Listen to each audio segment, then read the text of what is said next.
Hello and welcome to episode 15 of um, Vampire the Requiem Louisville slash New Orleans temporarily. I'm Mike, I'll be your storyteller for tonight, and I'm here with my player, Robin, and I'll throw it over to her and I'll let her tell you who she is and what she does. Robin? Hi, I'm Robin. I'm playing Dee Dee. She's a vampire of the Invictus Covenant and Deva clan, and she has a YouTube cooking show she does twice a week. Of course, right now that's in Rerun. reruns while she's on vacation in New Orleans. Well, vacation. Yeah. What vacation?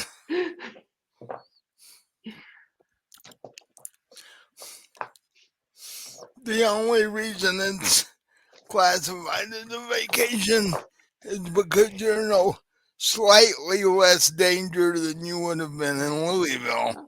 Well, it was supposed to be a vacation. It hasn't exactly turned out that way. Yeah, you and Magnus haven't been able to spend a whole lot of time together during this little trip, which was Magnum's whole reason for doing it. Right. So, but yeah.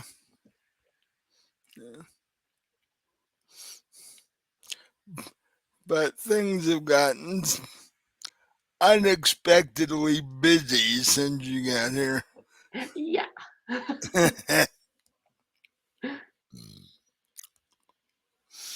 um, since it's been 3 weeks, it's actually been 3 weeks since we played this. Um, last time you guys split up and went looking for info on what uh, attacked Magnus's sister, and he found a doctor to come over and look at her, and she doesn't really know what it was. And then you found the book at the voodoo shop with a possible lead. But upon reading that, you found out that if this creature is what attacked your sister, or Magnus's sister, somebody summoned it. It's not a natural creature. And so, Right. And the lady at the bookstore said someone had been in asking to buy the book, but she told him it yeah. wasn't for sale. So we don't know who that was, though.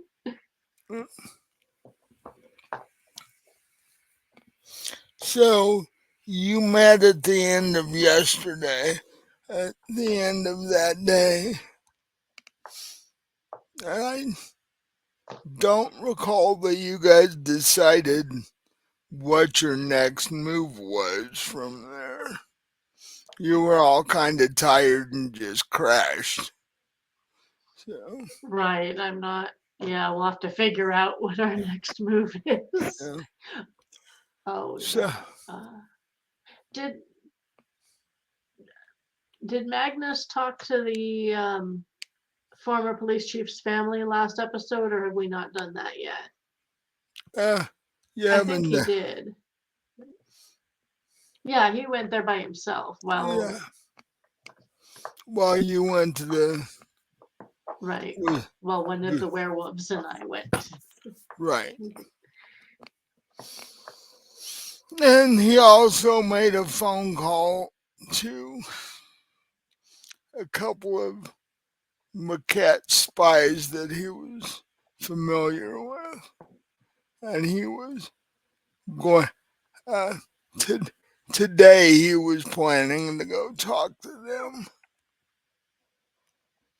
to see if they would actually, if he could pay them enough to get him to help, give Right. them the help. So we will pick up tonight with you got everybody just waking up because everybody's sunset alarm just went off.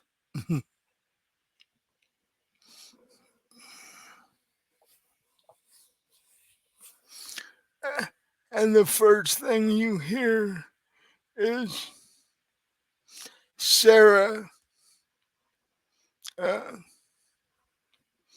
basically, it sounds like she's already down in the kitchen, probably trying to get food from uh, Chef Wong. Right.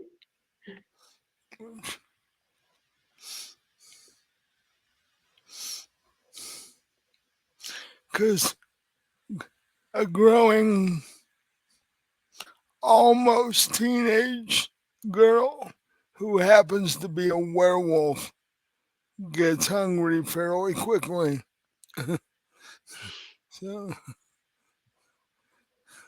first thing on her mind when she woke up tonight was food. So, Yeah, that sounds like a dog. Pretty much. mm, Anything yeah, canine, yep. yep. They either got to eat or go to the bathroom when they first get up, or both. Well, and even if they have to go to the bathroom, they're more interested in eating. So, Yeah. Well, they eat so fast that it doesn't really affect the timeline at all. So, right. That's true. so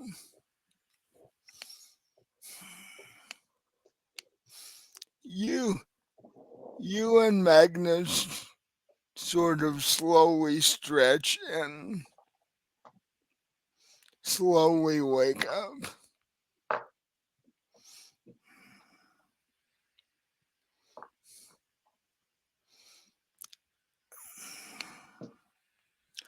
And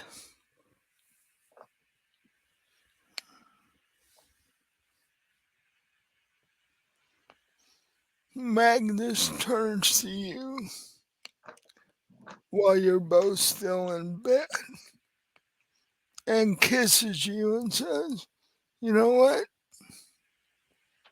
We haven't even had a chance to go play in the dungeon since you've been here." Oh, I know. I thought we were going to be doing that.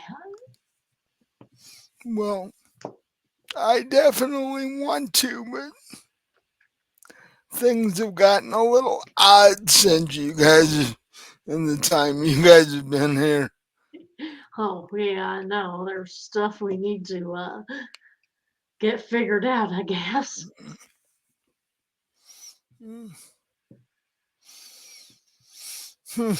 I mean, I've heard about all the voodoo shit in New Orleans. I just didn't think I'd be dealing with it. it's it's a whole section of town almost by itself because you combine the shops with the graveyards and stuff. The problem is it's also a big part of the tourist in town. So you get all all the creepy tourists that want to go, you know, Right. see all that stuff. Dice jumped onto the ground. Sometimes when they think they have an opening, they try to escape. Right. Like, no, don't make me decide your fate. I'm not up to it. Right? Yeah. You haven't paid me enough.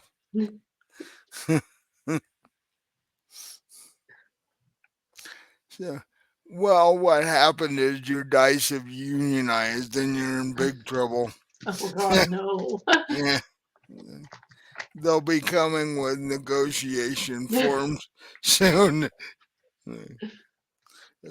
If you want us to roll better, you have to give us the following thing. Yeah. Right. But um,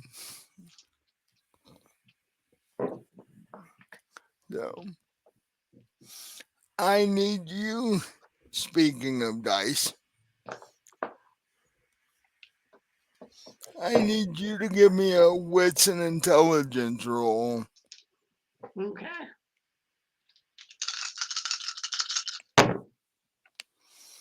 That means 2 successes. No.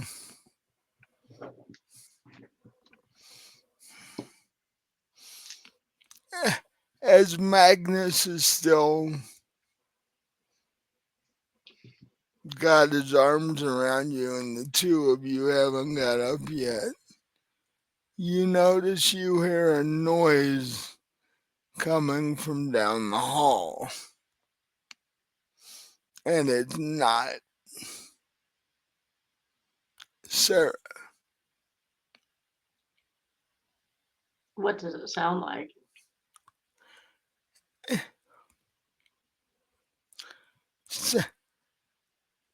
Sounds like a scratching noise. Almost uh like claws uh scratching across the wooden floor.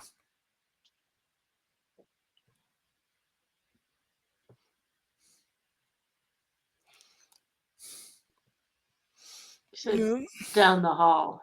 Does it sound like it's coming from Magnus's sister's room? yeah, it does. Well, then, we'll tell him, hey, I don't know if you heard that or not, but I think we might want to go check on your sister, make sure she's all right. Hmm. I'm going to see if he actually heard that or not.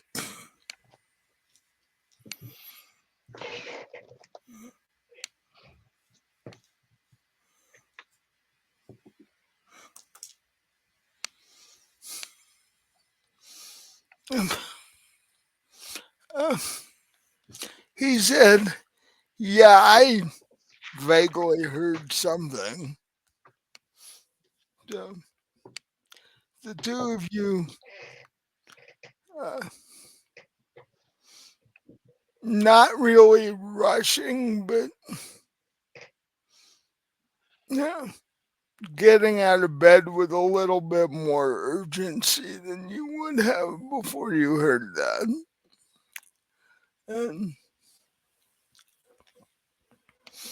uh, as you guys are walking out the bedroom door, he's like, yeah, it sounds like Sarah's up already. So I guess the grown ups have to be awake now.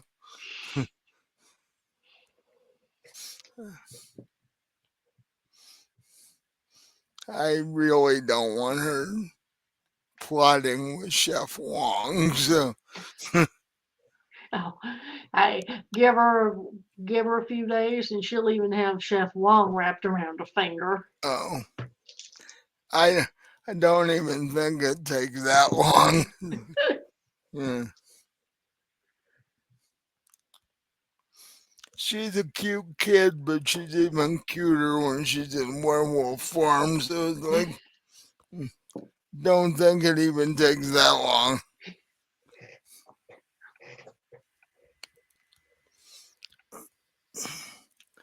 So, but you guys walk down the hall toward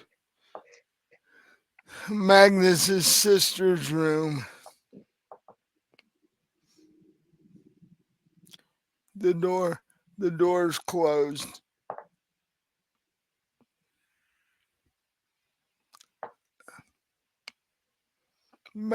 Magnus knocks and nobody answers.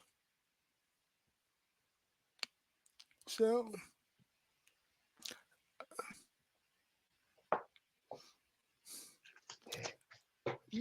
Can we still hear the noise coming from her room, or has it gotten silent? Has it? it has stopped.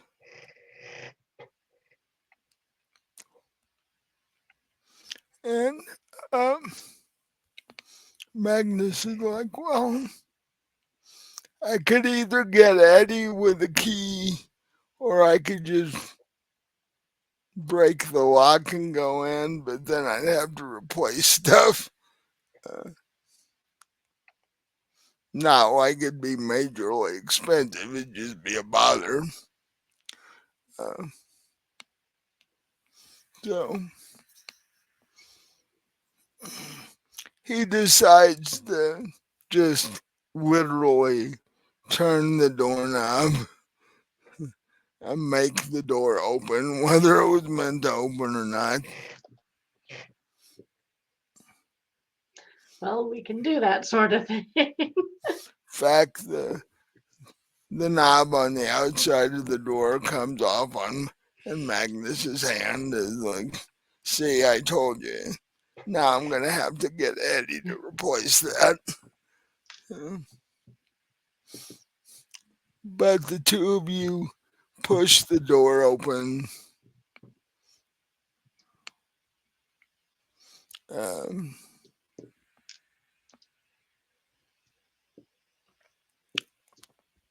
you look around the room. She's not there. The bed is all disheveled, so it looks like at some point she had slept in it and gotten up. But the door's been locked, and but she's not there. Does the room have a window? It does. Is it locked, or can I go check it out and see if it's open or? You can walk over beside the bed and check out the window. Uh, so give me an investigation roll. Oh, there is investigation. Okay.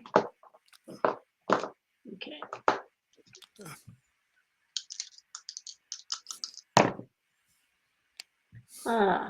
No successes, but I got a 1, so that would be a botch. You walk over between the bed and the window. You actually slip and fall. And when you look down, when you start to get up and you look down toward your feet, there's a puddle of blood on the floor.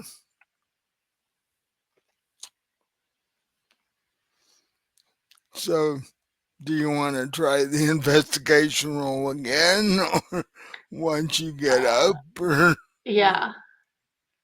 Well, first I'll tell Magnus about the blood, let him know yeah. it's there. But yeah, then I'm gonna try to investigate and see if the window lock's been broken or anything like that. So, give me another investigation roll. Oh, that's 1 success. Um, you, if you're specifically looking at the window,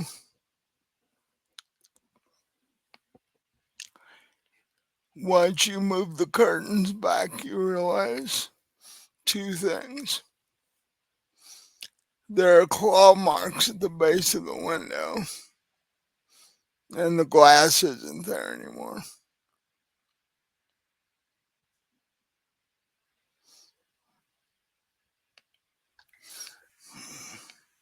So, hey Magnus, it looks like either, I mean, could be one of two things here. I mean, something came in and got your sister, or she might have turned into something and gotten out. I'm not sure which one it is. But if this is her blood, that's not looking good. And Magnus comes over, looks at the puddle of blood on the floor, then looks at the bed, and down near the end of the bed, there's a blood stain larger than the puddle on the floor. In fact, it's dripped in a pattern that makes it look like it started on the mattress and then dripped down onto the floor, which would lead. Magnus turns to you and points at that and goes, I think this leads to the fact that she may have been attacked in bed and then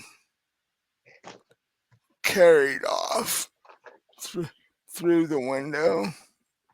Possibly by whatever attacked her in the first place, would be my Yeah, guess. yeah. Well, if it can be coming into the house, well, that's not good. Is there any way, No. maybe we need some better security, or, get your werewolf friends to hire some, find some more people to guard the place or something? Because this is not, we don't want some, voodoo demon creature or whatever it is coming in and taking us out one by one. Well, yeah. And I want to know what connection my sister has with this thing. That would, Well, as far as we know, it could just be attacking vampires, because that seems to be the only people who have been killed, or aside from the sheriff, are yeah, vampires. yeah, that's true. But why would it, there had to be a reason it came after my sister instead of any of the rest of us, though. Yeah, I don't know. But if this thing is what we think it is, then it's not really it itself that's doing this. It's whoever summoned it up in his. Right. Which, So that leads me to ask you: would you happen to know if your sister had any enemies? well, see, that was my point, but I'm not always around her, so, and you know her attitude about things, so she could have got herself in trouble with somebody and I wouldn't necessarily know about it. Well, did she have any enemies like when she was human before you turned her, or was Uh, that so long ago that it doesn't even matter? it, it was a long time, but when the family was human, it was very much into the corporate world and business deals and this and that. Sometimes they go wrong. But to my knowledge, nothing had ever gone so wrong that somebody would have a reason to do this. Now, as far as her personal life goes and dating and all that stuff, I have no idea. So, yeah. Well, hopefully, if it was something like that, they wouldn't resort to, you know, summoning up creatures that they may or may not be able to control. Um, hmm, she may have been dating somebody that was dabbling in stuff like this, and Even for a vampire, that's risky. Well, yeah, it's riskier still because they think since they're vampires, they know what they're doing, and not not necessarily always the case as far as that goes. So I sort of look at the puddle of blood on the floor and I'm like, let's go downstairs and get something to eat. Right, yeah. And I will send Eddie in to shampoo the carpet and fix the window.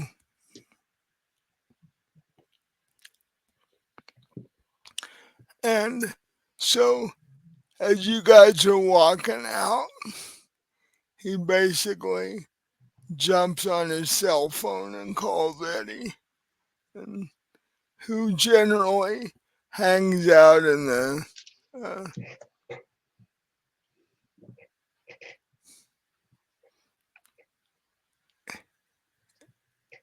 in the big warehouse thing where all of Magnus's cars are. Magnus suspects that the chauffeur and Eddie have something going on because otherwise, why would Eddie basically live in the garage / warehouse where all the cars are? Right. Yeah, yeah.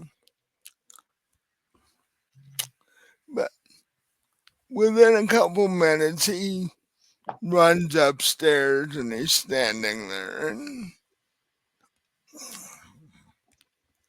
he says, hello to both of you. And Magnus tells him what's been going on and shows him everything and goes, we need the room cleaned up and the window replaced. He opens the curtains and shows Eddie where the window was. And Eddie's like, okay, I can do that. We can shampoo the carpet, um, throw the sheets and stuff in the laundry. I'm gonna have to run to the hardware store to get a replacement window. Um, And so, doorknob. oh yeah, and Magnum then shows him the doorknob and like, and he goes, when you buy a replacement doorknob, get extra keys made so we don't have to do this again if necessary. Right. And so Eddie's like, I can do that. So I'll go get a doorknob set, extra keys, and I'll measure the window for the new glass. Or do you, or do you want me to just replace the whole window since it looks like something tried to rip through the wooden frame on the window?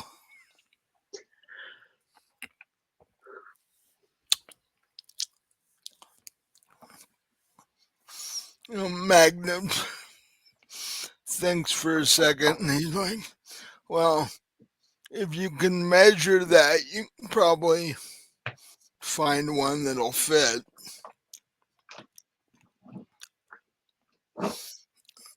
Um,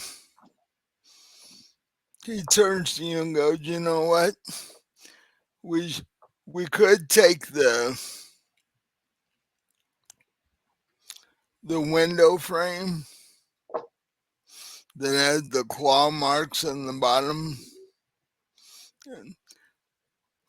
see if we can take it to a lab and see if they can find anything. Do you have any contacts that work in labs that'll do that for you without asking too many, questions that we don't want to answer? That might be the difficult part. Um, we pretty much know what this thing is. I'm just sort of wondering if, really a long shot, whether there might be any human DNA in the claw marks that we can start identifying. But like I said, it's a long shot. Well, that picture in the book sure didn't look like anything human to me. Well, see, I know that thing isn't human, but we don't know what's controlling it. It, it could be a human, or, Well, you know. yeah, but I don't think whoever's controlling it would be the one making the claw marks. Mm. I was just thinking that the creature might have some of some of the guy's skin. Oh, you mean like if it attacked whoever summoned it? Right. Ah, all right. Well, it'll be worth checking out, I guess. Well, like I said, that's a long shot, but right now we need a place to start. Right. And if that is the case, then that gets us a little closer to finding whoever it was, too. So, Yeah. Well, I'm assuming we're gonna find my sister, at least a little bit of my sister's skin, because it apparently has taken a strange liking to my sister. So, of course, when I don't say this to him because I don't really want to bring it up, but I'm thinking, or it got a taste of her and decided she tasted so good I wanted to come back for the rest. yeah, But yeah, I'm not going to say that out loud. yeah, that wouldn't be really appropriate right here. It's like, No. um, But I'm thinking that if we do find her, she's not going to be either alive. She'll be less alive than she was to begin with, or maybe not even in one piece. yeah. And I think the longer this goes, the more Magnum realizes that that may in fact be the case. But he's also wondering what in the world the connection is. One, to make it attack her to start with, and two, to make it come back and actually kidnap her. It's like, uh, what in the world has she been messing with that nobody knew about? Because his family usually keeps better track of his sister than that. So,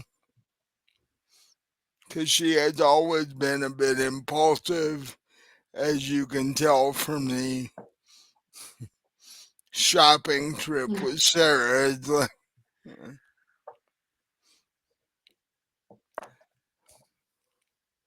so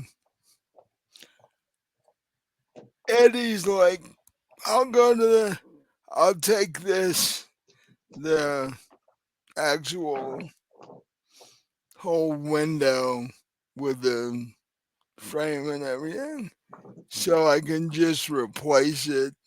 And then when I'm done, you can have the old one if you want to take it to get it analyzed or whatever. Uh, Magnus turns and goes, "That'll work. Just let me know when you're done." And he's like, "Will do." And um, so Magnum and you walk back down the hall um, toward the great hall in the kitchen. And when you get there, Sarah's already at the table, having halfway demolished some apparently chunk of meat that Chef Wong gave her.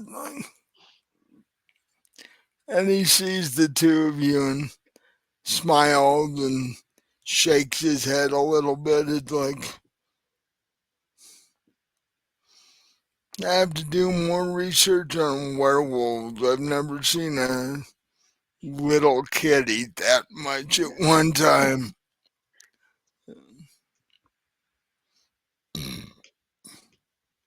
And Magnus is like, as she gets a little older, she can go hunt stuff for you and yeah, help you with cooking and such.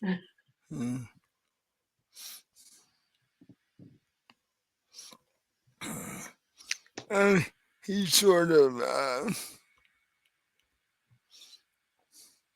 rolls his eyes a little bit and he's like, "That's all I need is a teenage werewolf I'd have to keep track of." Right. Uh,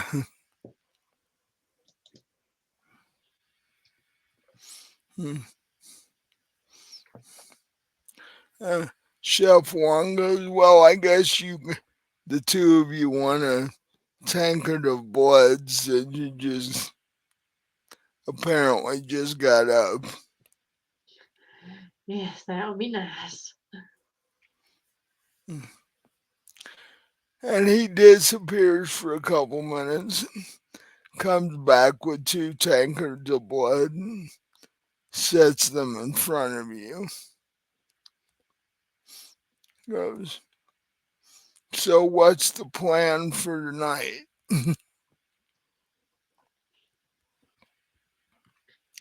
And at that point, Magnum tells him about what happened to his sister, that she'd been attacked the second time and kidnapped. And Wong says, "We've got to find out who has that book." And, Well, and if, it's still, the book's still at the shop. Nobody has it. She but, said someone looked at it, but she told them it wasn't for sale. uh, and Wong goes, "Well, that's the case. They must have memorized the summoning ritual because there's somebody that's behind that thing." Or they did the same thing I did and took a picture of the book. Yeah. To see another downfall of technology. Chef Wong is not big on technology. He's like, things should be the way they used to be. Like, 'cause now now everybody's got a camera and you can take a picture of anything anymore. Right.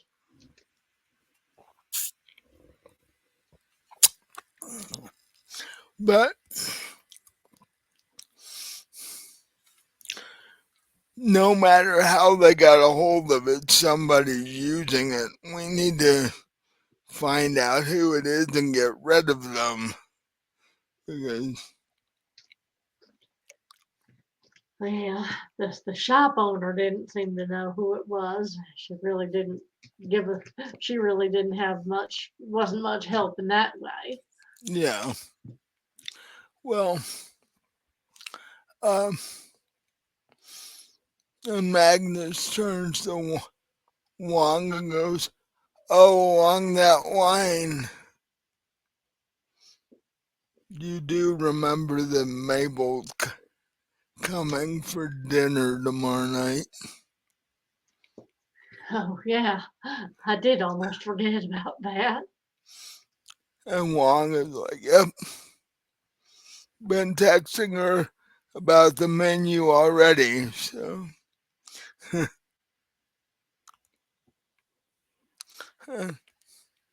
Magnus turns to you and goes, "Well, now I know they're a thing because Chef Wong doesn't do that with anybody." What, text? Well, discuss menu items and such like Oh, that. Unless it's spe- unless it's a specific request from one of us, he doesn't normally do that. And especially with somebody that he hasn't ever cooked with before. Uh, and at that point, Magnus just sighs and shakes his head. It's like, if this happens, Christmas, the holiday season's gonna turn into a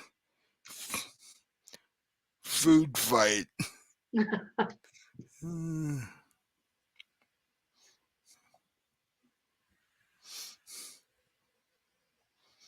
Sarah looks up from what she's eating for breakfast and goes, "That sounds fun."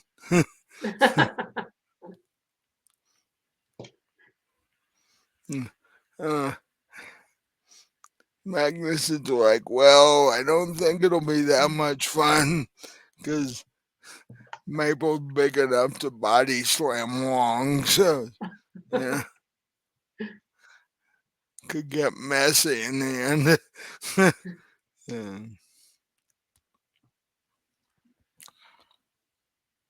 So,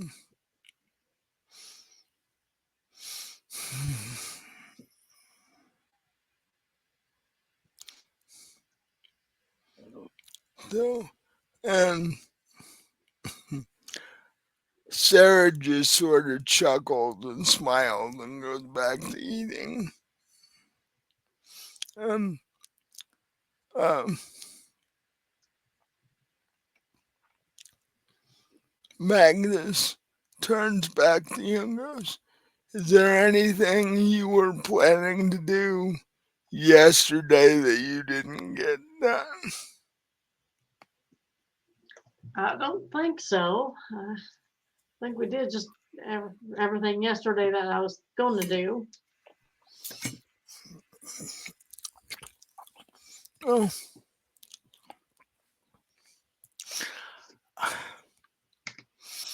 as I was saying last night, there's something seriously fishy going on with the police department is actively trying to cover up whatever it was that happened to the police chief. And the Yeah, it does family seem a little fishy. and the family's wondering what the hell because they're trying to make funeral plans and the police are, causing problems. So I don't exactly know how to pursue that part of it as of yet.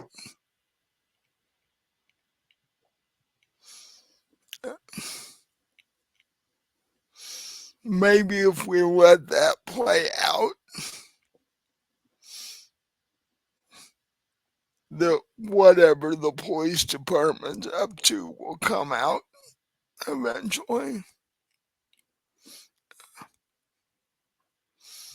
I think it's more important right now to find whatever attacked my sister before it decides who its next victim's gonna be.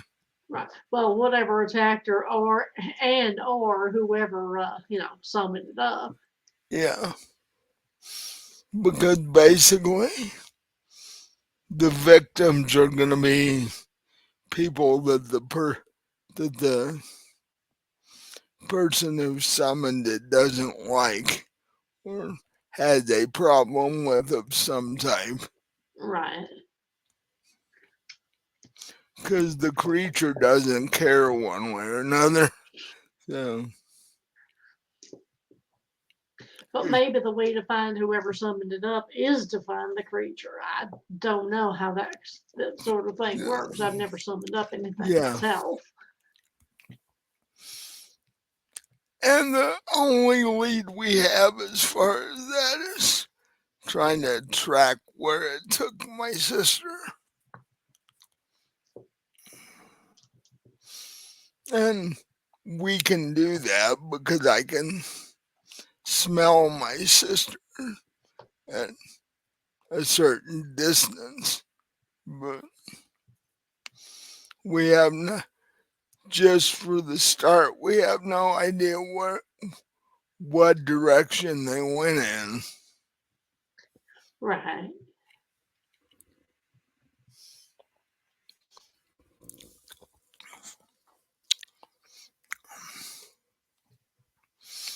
Um,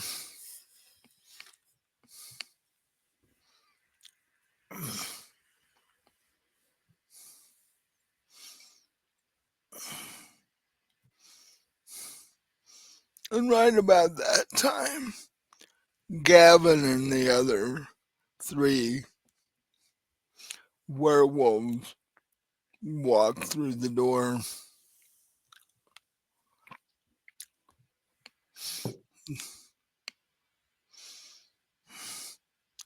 They say hello, and uh, Sarah like automatically bolts up from her chair and like goes over and grabs Gavin's leg and squeezes it. He's like, "Well, looks like she's up and ready to go already."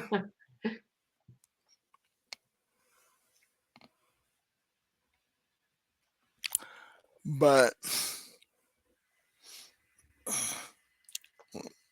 do this first.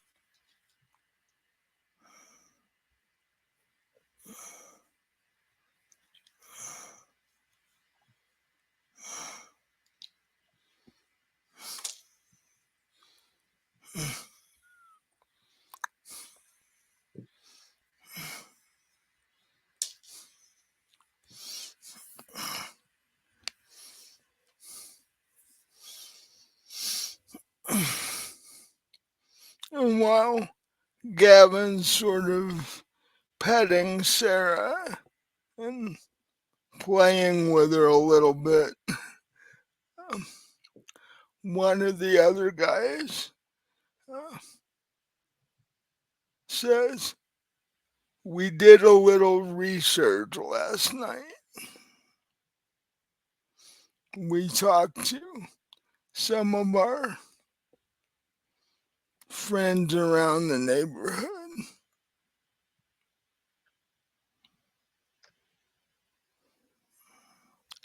and what they said is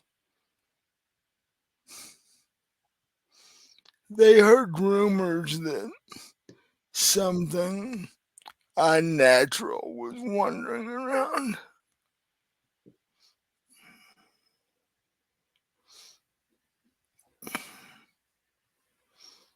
And so we sort of, I tried to ask the guy if there were any locations that they'd heard about.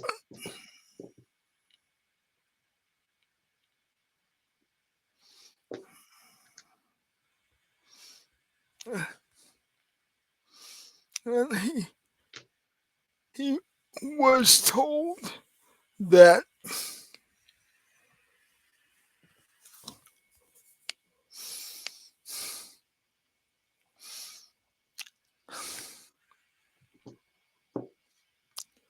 there had been rumors floating around that one of the old engineering buildings at Tulane that they don't use anymore,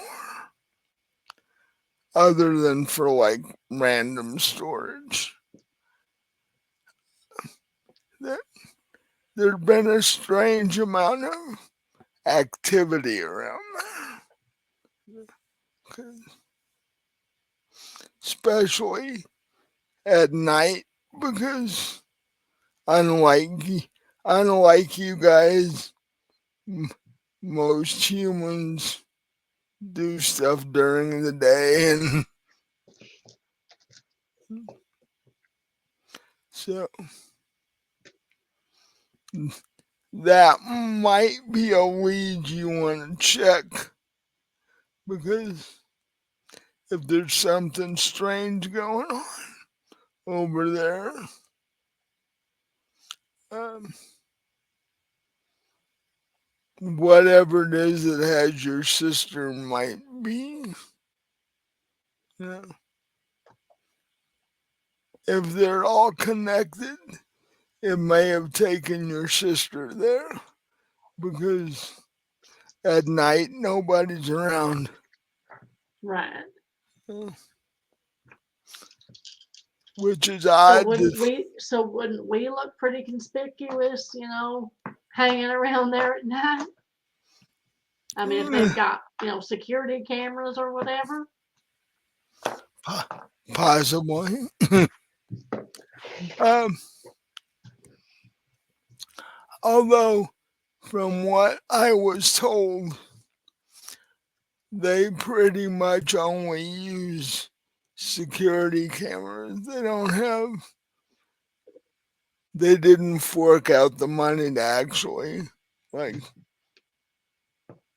pay for real security guards and stuff like that. Well, yeah, but if there's security cameras, somebody's bound to be, monitoring them, right? But you're a vampire. Do you actually show up on videotape? Well, I don't know. I've never had anyone take my picture or a video of me. Do we? Well, Magnus is like, Well, I mean, actually, that's not true. I do have my YouTube show. I show up all right on that. true. That's true. Hmm. I mean, I'm assuming I do anyway. No one's ever Yeah. said anything in the comments about me looking fuzzy or not there. Like, yeah, why is there food floating around from. Why is there an empty chef's uniform and Yeah, floating food? yeah. You should do that once. You might get lots of views from that. You could do that for Halloween one year and Right. get lots of views. But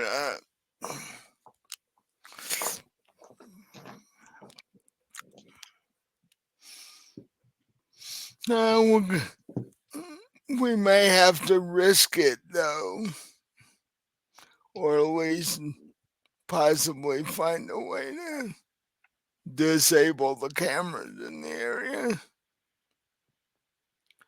because that's for now. That's our best lead as to where my sister got taken. So Yeah, what would be nice is if we, had an in there, have someone you knew that could be persuaded to turn the cameras off. well,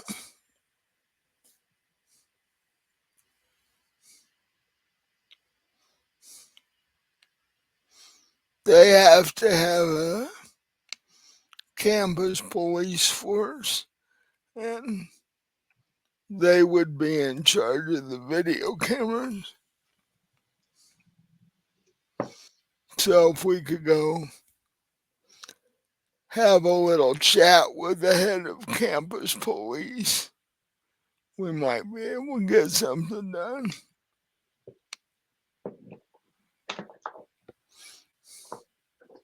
But actually, that might not be a bad idea anyway, cameras or no, because maybe one of them saw something. And if we persuade him well enough, he might actually go go down there with us and like help us look around a bit. Then we can say that we were with campus police, and nobody can do anything at that point. Right. So maybe that's the way to do it then. Approach the police, the campus police, just asking them if they've seen anything suspicious and then take it from there. Don't even Right, mention the cameras. right. Hmm. So, um, I mean, if you think they're there 24/7, think the campus police are there late at night. yeah, they're like the regular city police. They have different shifts. They just handle campus stuff. Oh, I was just thinking at night when, campus is pretty much shut down, nothing's going on there, then the police would all go home and not even bother. But No, the night shift sort of like make sure they make sure none of the students are trying to break into the buildings or any of that. I guess that makes sense. Yeah, drunk students trying to get in buildings and stuff, Right, trying to get in and mess with the computer and give themselves better grades than they have. or find the answers to whatever test they're gonna have to take tomorrow. But so Eddie's busy.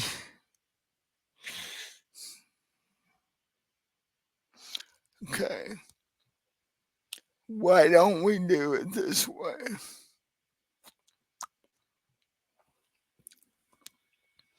I've got to make a phone call to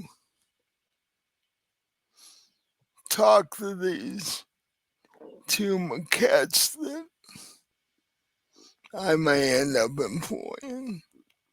So after that, you and I can head down to Tulane and see if we can talk to the head of campus police. All right, that works. And,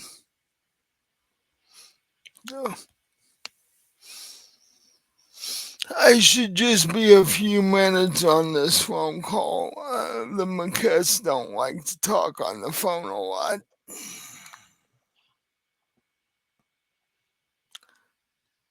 What they don't realize is they're safer doing that than meeting in person. But they haven't figured that out yet. Uh,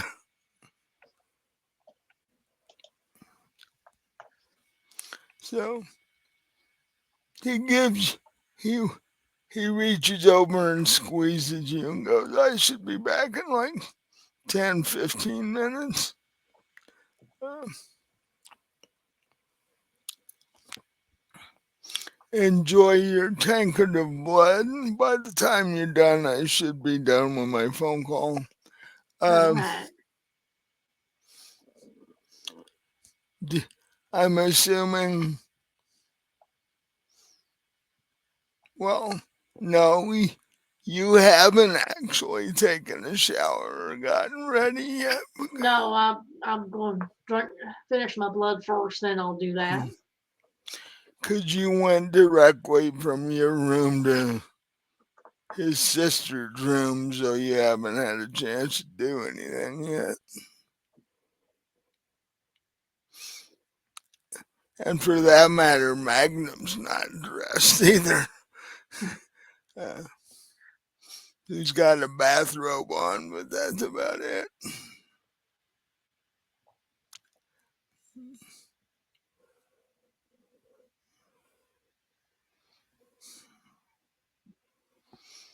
So by this time, Sarah's done with her breakfast, and she turns to you and goes, "So what interesting thing are we doing today?" Well, Magnus and I are going to go check out Tulane University. I don't know what you're going to be doing.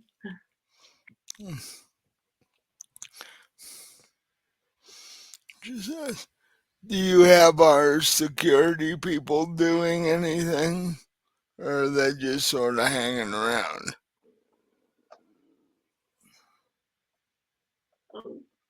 They're just doing security stuff. Oh, I gotta tend to the dog, and then maybe I'll just hang out with them. They can teach me more stuff. So,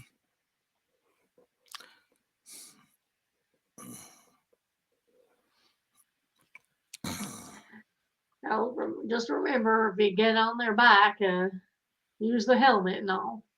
yeah. Yeah. Uh, hmm. Oh, maybe I'll go for another ride around the place. I'm getting pretty used to motorcycles, although theirs are a bit big if I ever got one. It'd have to be a little smaller than that. And even once she turns 16, she's going to be smaller than they are. So, Right. you know, she, she'd look kind of odd on a you know, full size 750cc Harley like they drive. She'd be a little small. In fact, her legs might not even reach as far as they need to. But she,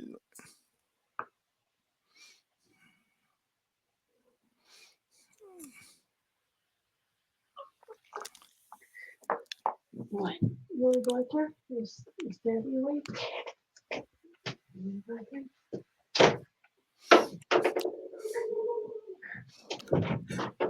Sean just got up from his nap. Chase heard him in the kitchen. oh, okay. I was gonna say, even if he wasn't, he's about to be. Uh,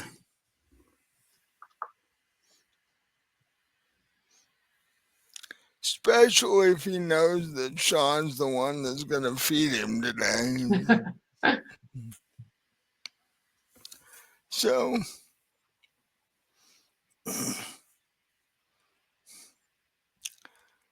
Magnum walks back into the main hall. Okay, the thing with the maquettes is pretty much set up.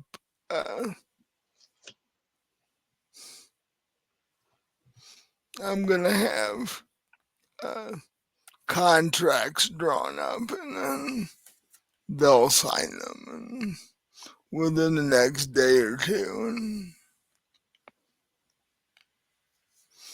they said from what they noticed, uh,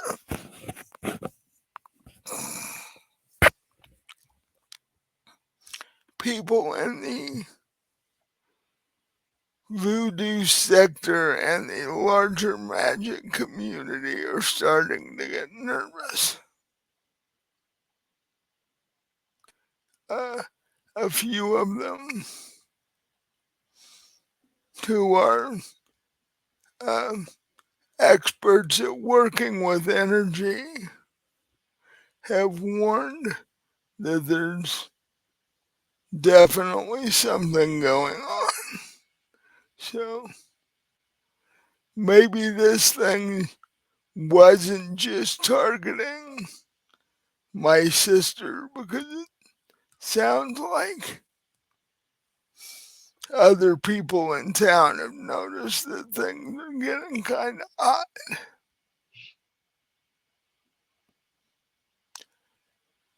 They weren't they weren't able to pinpoint it much past that, but I pretty much told them to track that energy down and see where it's coming from, because there's a good chance that that's our guy. Because if he's good at manipulating energy, that's how he's keeping control of whatever this thing is. But by putting that much force into it, you've got energy spikes all over town. People who notice those things have been saying something. Right. Yeah.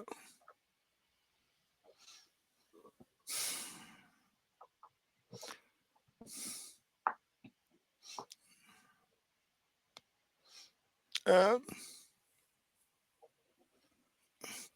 and apparently, one of the voodoo shop owners mentioned that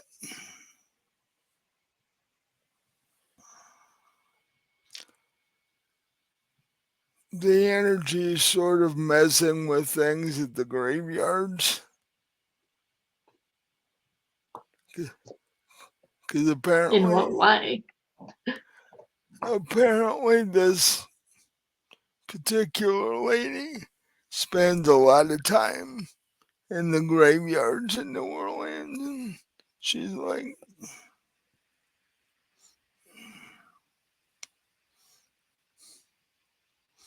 the the energy that whatever this person is putting out is even messing with the headstones. They're moving. And I'm sure it's just energy pushing them around, but Well, just as long as whoever's buried there stays buried there, because well, that's all we need. well, you see, that was my next thing. If if this energy actually animated anything, we would be in serious trouble. Yeah, we don't want to leave that on top of everything else. No. Yeah.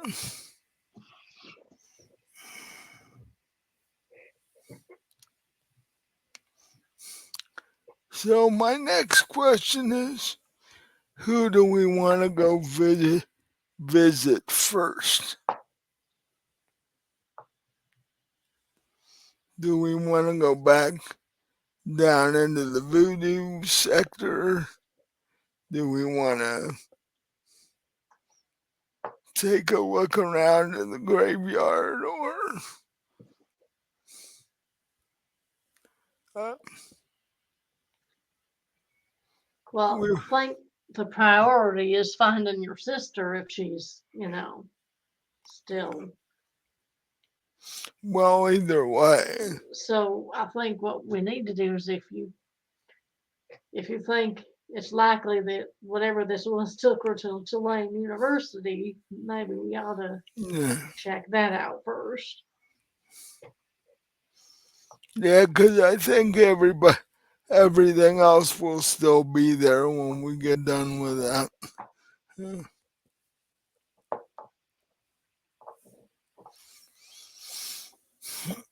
So, or actually, what I can do is send the security team to do like scout around the graveyard and see if they see anything. Well, you could even have them break up and have some of them do that and have some of them go talk to the voodoo, unless you want to talk to the voodoo priestesses yourself. Uh,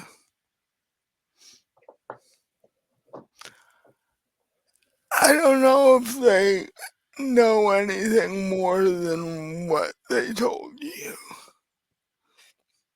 because given the fact that this could affect them, they're not likely to be hiding anything. All right, so yeah, we'll have your security go check out the graveyard and we can go on to Tulane University. But who's going to take care of Sarah? Because, I mean, either place is probably too dangerous to tag her, to have her tagging along just in case anything happens. Right. So, do you have staff here who can watch her? Or I guess Hanley could if he wanted to stay here and do babysitting duty. Yeah. The worst thing that might happen with that is if he had to go back to uh, check on his club, he might have to take her with him. But or or leave her with your staff. yeah, Hell, I'm sure Chef Wong wouldn't mind yeah. watching her. She might empty the fridge though, but which he might find annoying. But other than that, Maybe just tell her, look, if you want to eat anything, you got to cook it yourself. right, he'd be more likely to be like, you don't want to eat all afternoon because we do have to have dinner.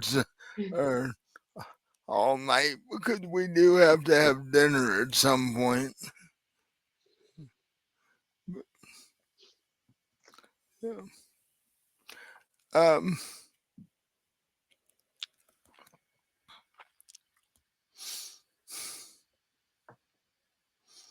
so uh, Magnus finishes his tankard of blood and goes, um, let's go to the university first. I can call one of my secretaries and have them write up the contract for our new associates here. Although I've never had anybody write up a formal spy contract before, but so that should be interesting. Spies don't usually sign their name to things, Right. you know. But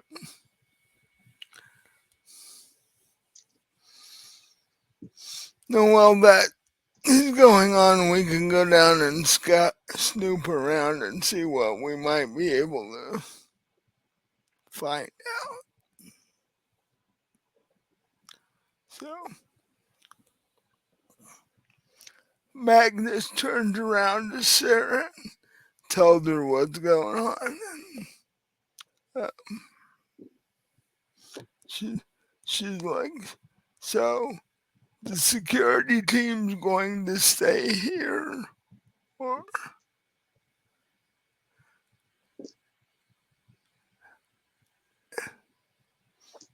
and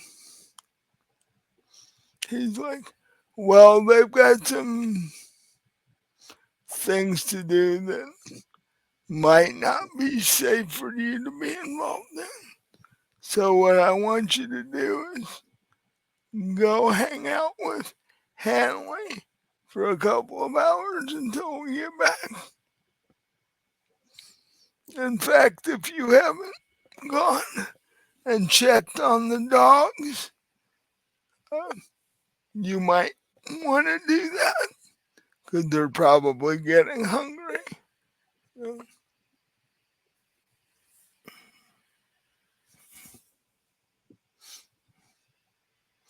And so she hurries out the door onto the front porch because the dog is stationed basically right next to the front porch.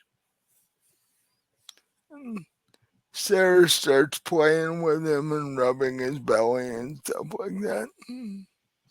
Uh, she comes back in for a minute and goes into the kitchen. You can hear her and Chef Wong talking about, where the dog food is and all that stuff. So she takes it back out and feeds the dog. As she's doing that, uh,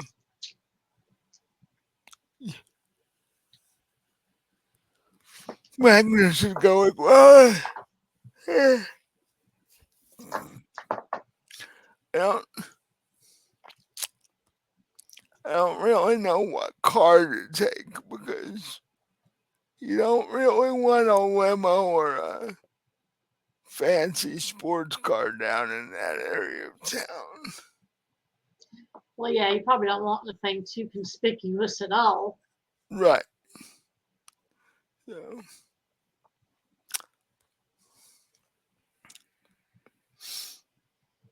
you said you had a Jeep. Is your Jeep with you or is it parked at your house? Oh, I've got a pickup truck.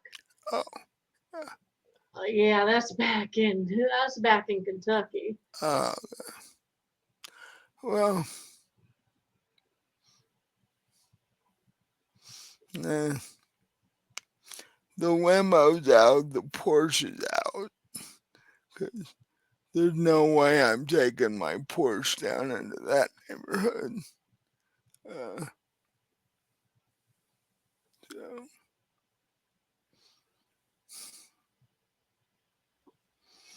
hmm. Um, it says, I mean, you got any like generic sedans or anything?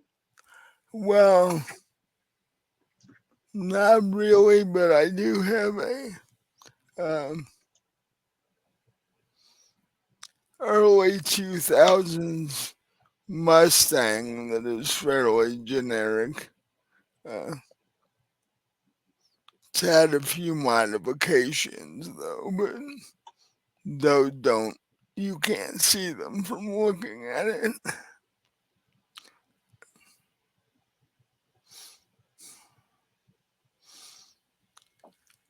So I think we can do that. It's not black, it's more midnight blue color, but it should blend in fairly well. Yeah, that should do.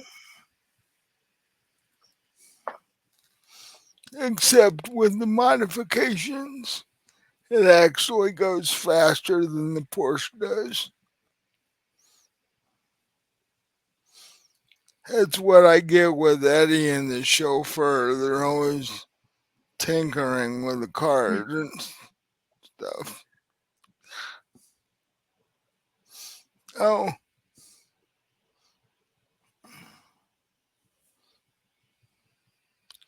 and so I'll call the chauffeur and have her bring the Mustang around.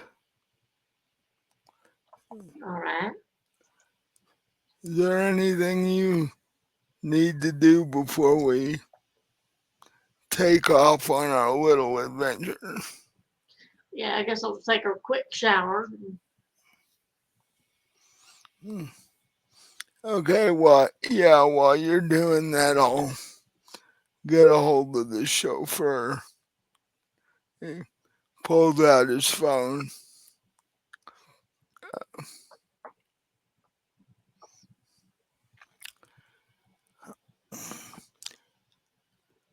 And as you pass him to head for the shower, he sort of ruffles your hair as you walk by. Like, he's like, it seems like our days are getting stranger and stranger. Yeah.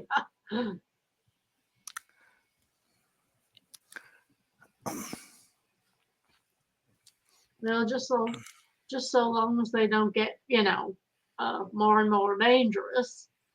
Well, yeah.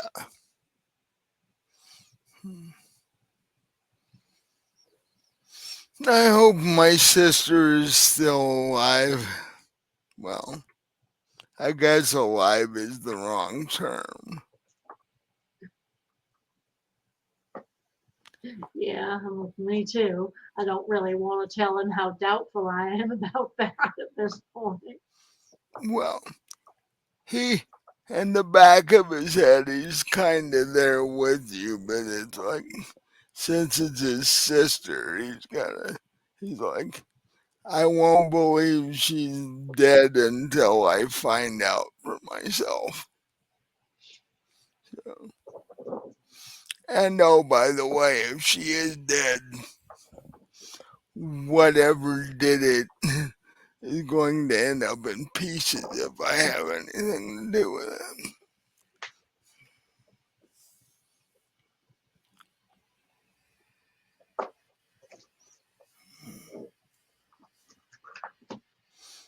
it. I might, what, Sarah and the security team have go play with it. Yeah, that would definitely take care of things right there. Uh, uh, so you go off to take a shower and get dressed and everything. You step out of the shower and you're in the bedroom looking through your clothes, and Magnus walks in and goes, um, I got a hold of the chauffeur. The Mustang should be at the front door in like 5 minutes. But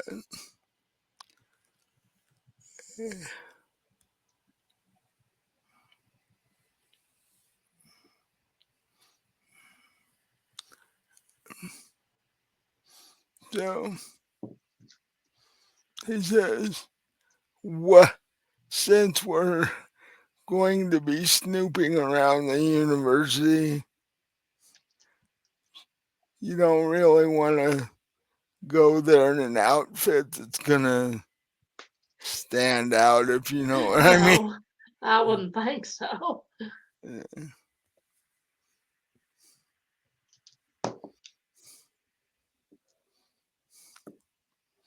fact, black jeans, boots, and a black t-shirt would probably be a good idea.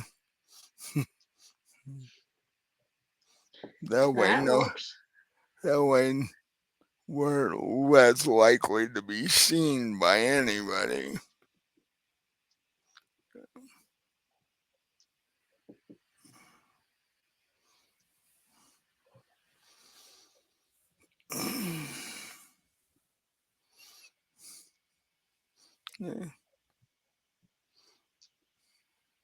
He looks down at himself and says, you know what? A bathrobe's probably not a good idea either. No, that sort of, would raise some questions. Guy searching around one of the empty buildings in Tulane University and always wearing the bathrobe. Yeah, they although to be honest, they'd probably just think you were one of them drunk students we were talking about. Right, yeah. But,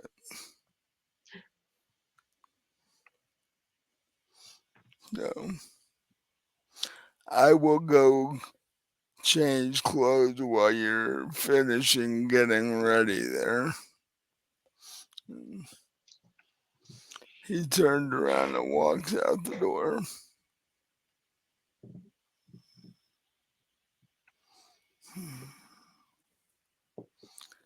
So,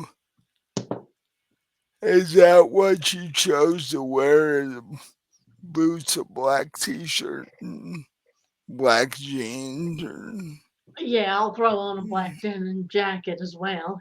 mm. um, Magnus comes out. He's in a black um, three-piece suit with a black tie and a black dress shirt. Like, yeah, it's like the vampire version of Sean Connery or something. Right. Uh, he's like, I don't keep a lot of casual clothes, but because I don't really have a use for them. Almost everything I do, I have to be in a suit of some kind. So.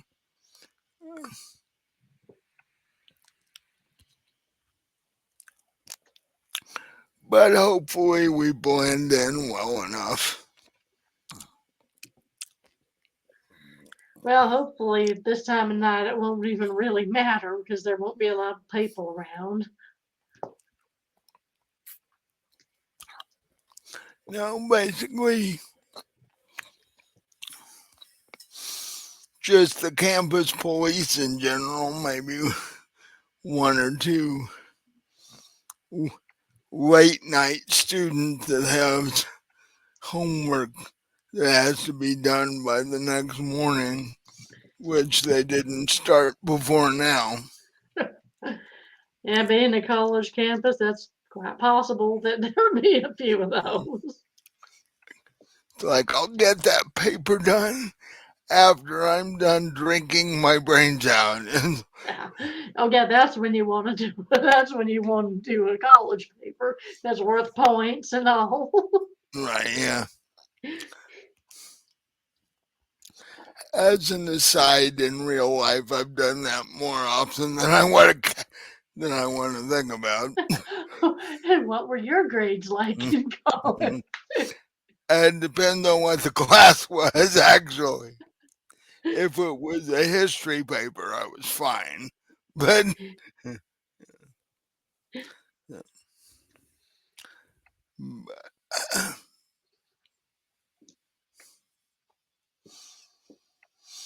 it's more normal to do it that way than to do it the opposite way and get it done like 5 days early. And you're like, Yeah, that's. then you go, There's my way. Just don't do it and don't turn it in. There you go. yeah, you get it, you get it done 5 days early, and you get it done on a Monday, and it's due on Friday, and between Monday and Friday, you lose the damn thing. Right.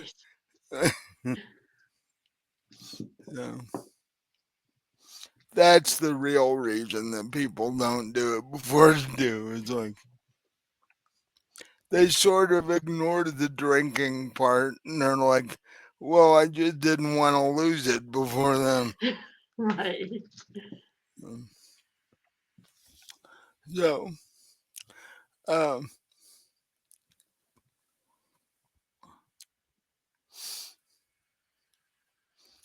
and he walks up to Gavin on the way out the door uh, and goes,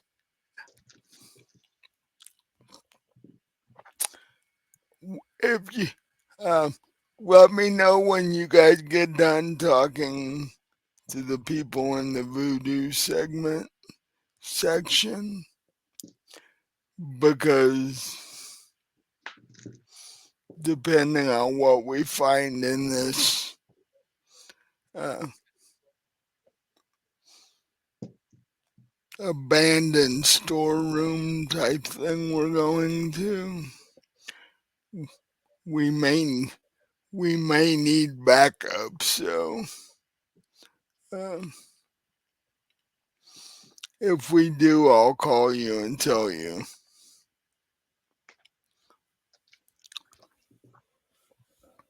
He's like, okay, even if we're in the voodoo section, it's not that far away. So we'll be there probably a few minutes after you call if necessary.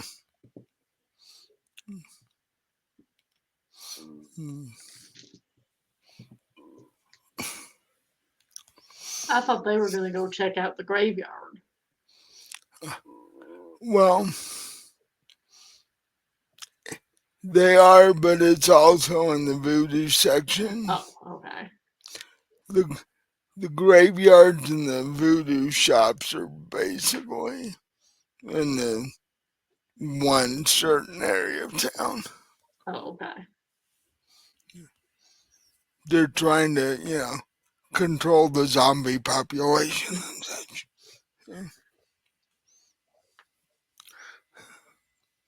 Don't want those guys randomly wandering around the city. No, that wouldn't be great. Because they have a real problem stopping for traffic. Yeah. Yeah. And besides, I don't want to be, on vacation in New Orleans for the, zombie apocalypse of 2024 or something. If it was going to happen, that'd be the so it would start. That's what everybody doesn't understand. It's not going to randomly happen. If it starts anywhere, it's going to be there. Yeah, well, let's hope it doesn't start. 'Cause, And, like I said, we got enough to deal with.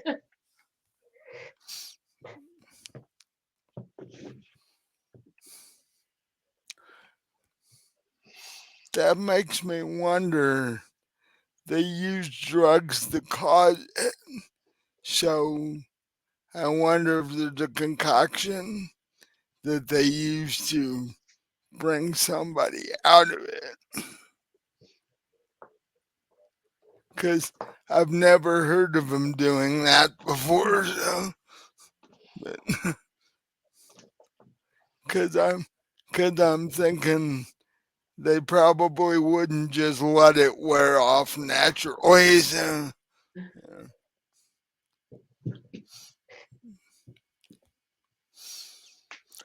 So um, you get into Magnus gets done talking to the security, and uh, you go up to the Mustang and you see Eddie and the chauffeur standing there. Eddie's like, "You got anything I need to do?" And at the same time, the chauffeur is, "Do you need me to drive you, or are you guys gonna drive yourself?"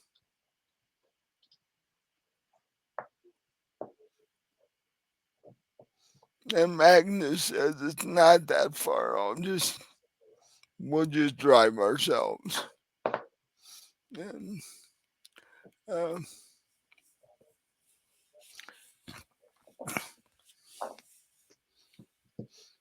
and then he walks over to Eddie and goes, "I want you to check out the police department. Be as stealthy and unassuming as you can. I don't want anybody to know that quietly investigating what happened to the police chief.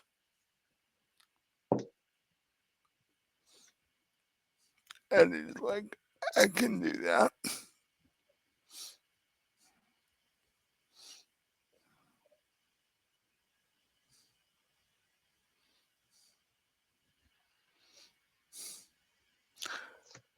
And as the two of you climb into the Mustang, you see Eddie sort of very slowly and as stealthily as possible.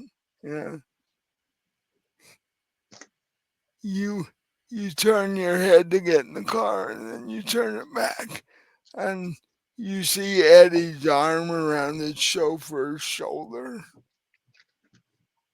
and the chauffeur has this look on her faces of, I wonder if this is okay. Right. And she's like, if it's not, we're about to hear about it.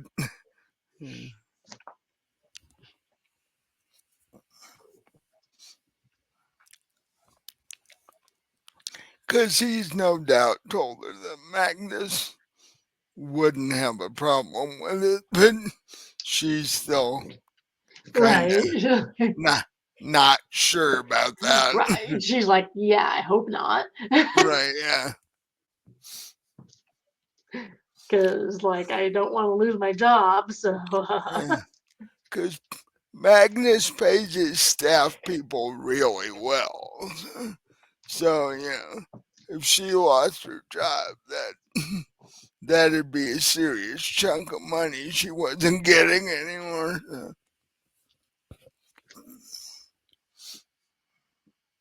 But you notice this. Magnus doesn't because he's on the driver's side on the other side of the car.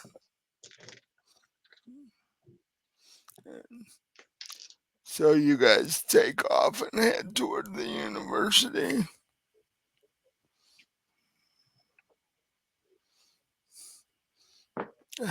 And like you guessed, it is pretty much dead, except you see a couple of campus police cars dotted here and there.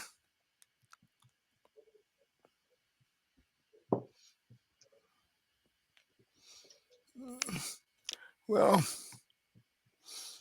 I think we should find the campus police station and go talk to the head of campus right. police. What exactly do we, I mean, do we just ask, because if we start just asking him if he's seen anything weird, then he'll, he'll think we're pretty weird. So, how do we go about this? Well, I would say we do our little vampire persuasion trick, and then we start asking him questions. Oh, all right. Well, that would hopefully work. Yeah, It tends to on, humans. yeah.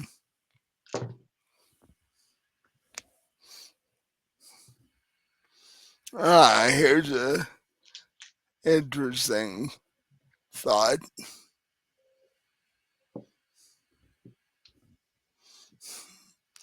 Would you like to make a ghoul out of the campus police chief so that we have a contact on campus if That might necessary? that might come in handy. And he Yeah, wouldn't have to quit his job or anything because he'd be able to be out in the daylight, I'm right. assuming. All that has to happen is you have to feed him some vampire blood, and then as long as you periodically keep doing that, he'll do whatever you want him to do. And Tulane's probably about the size of most universities, which means 25 to 30,000 students. I'm just judging from Mizzou where I went to college, because on any given year there's 25,000 students. So to have that kind of contact in the city could be fairly useful at times, Yeah, I imagine it would be. because they could do uh, they could like talk to the students if you ever needed to find out if the students knew anything or whatever. Right. And that way you wouldn't have to deal with the city police as much, because you could just go to or you could have your ghoul deal with the city police for you, which, considering there's a rather easy chance of us getting in trouble with the city police, Right. might not be a bad thing to have the campus chief be able to go talk them out of shit. So, Oh, well, maybe we ought to go for it then. uh, well, what we'll do is we'll uh, persuade, quote, persuade him. We'll do this thing, and then on the way back, after we've looked around, uh, I'll basically just knock him out. And, well, he has to drink your blood. So, Well, I was thinking though, since I don't technically live in Louisiana, wouldn't it be better if you did it? Because then you could periodically give him some blood. I mean, if it's the that's true.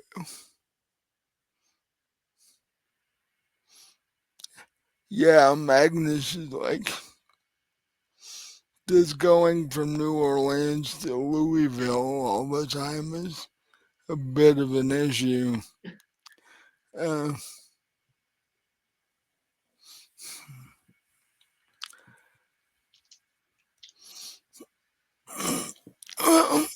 so you guys walk into stop one of the campus cops and, and ask them where the campus police station is, and they tell you,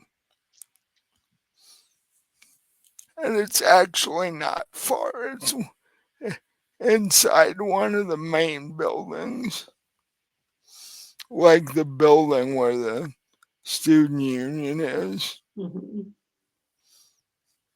And so you go in there and you stop. There's a window that says, campus police. And there's a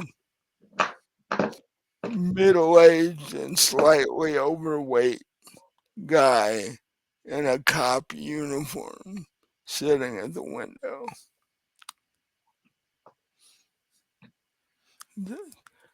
Yes, what can I do for the two of you at this hour?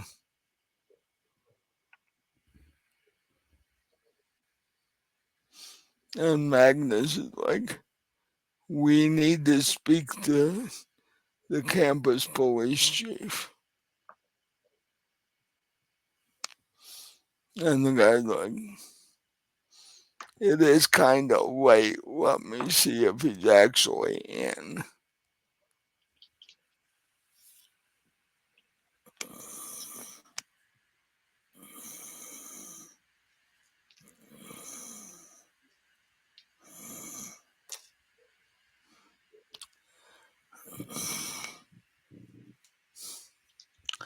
Um, the guy comes back and says, I, I knocked. I didn't get a response on his office door.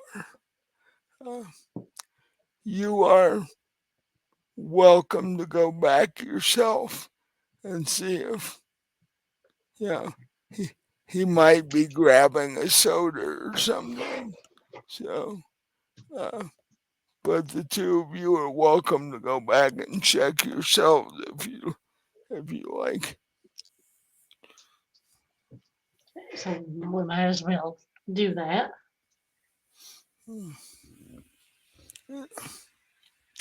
He's like, Magnum's like, if he doesn't get back here pretty quick, we'll go see what we can see on our own.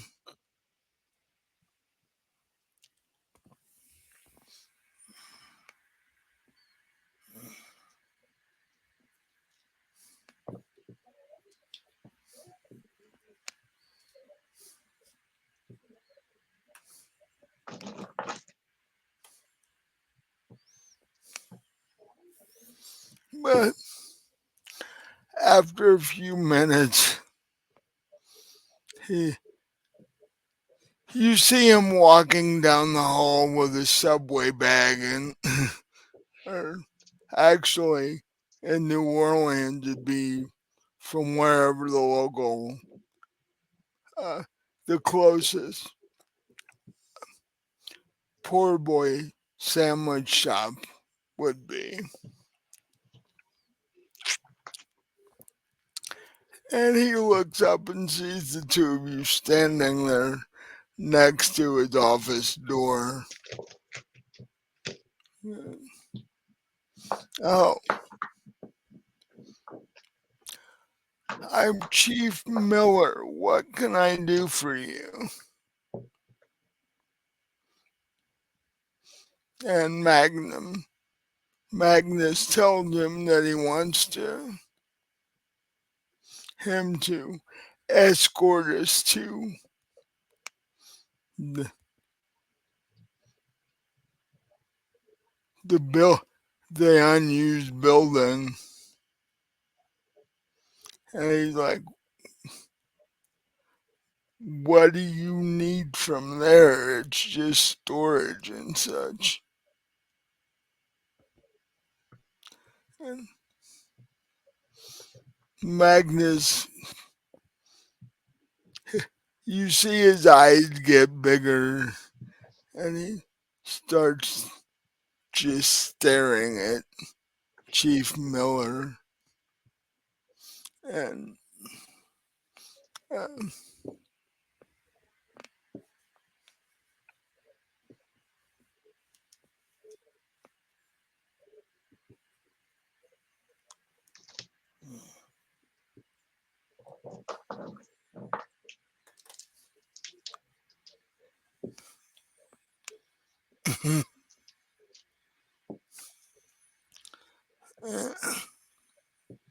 the other one,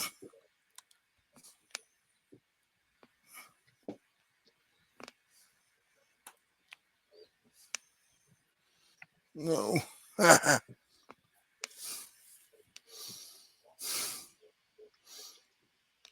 Even with a one, Magnus got 4 Oh, successes, nice. and 2 of them were 10s. Oh, So, uh,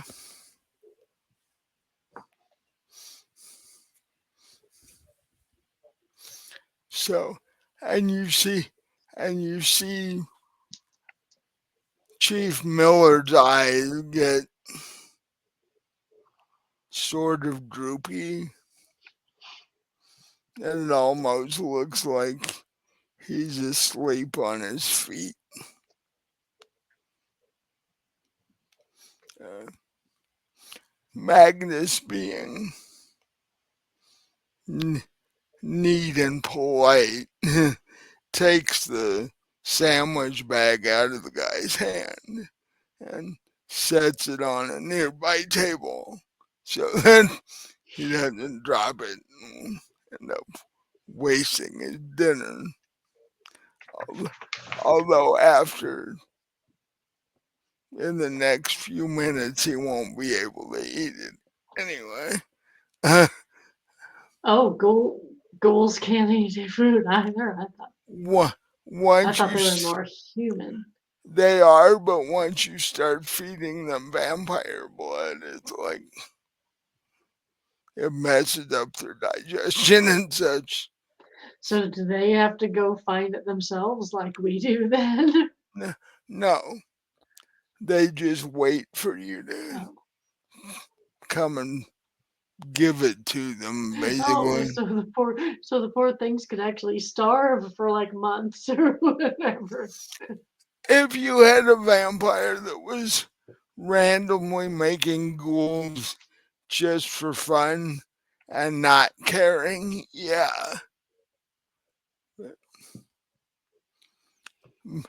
Magnum doesn't do that. He only creates other vampires or other ghouls that are going to be useful to him, that he's going to be connected with. So,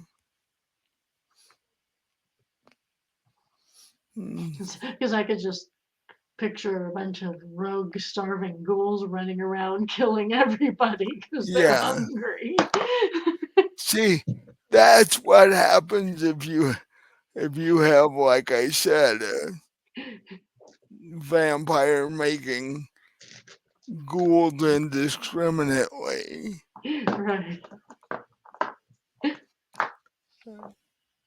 That's when the vampire council is, steps in and goes, "You need to not do that anymore." Right.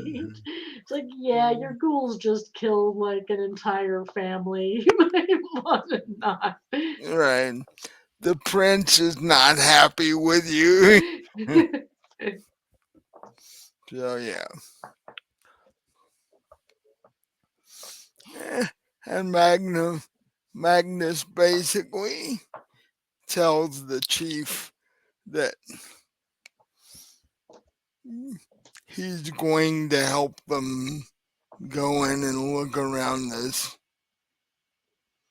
storage room, as he put it. And the chief just silently nods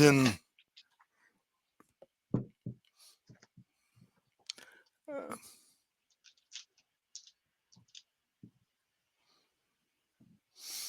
and Magnus decides that if he's gonna turn him into a ghoul, he'll do it after you guys go look in the room.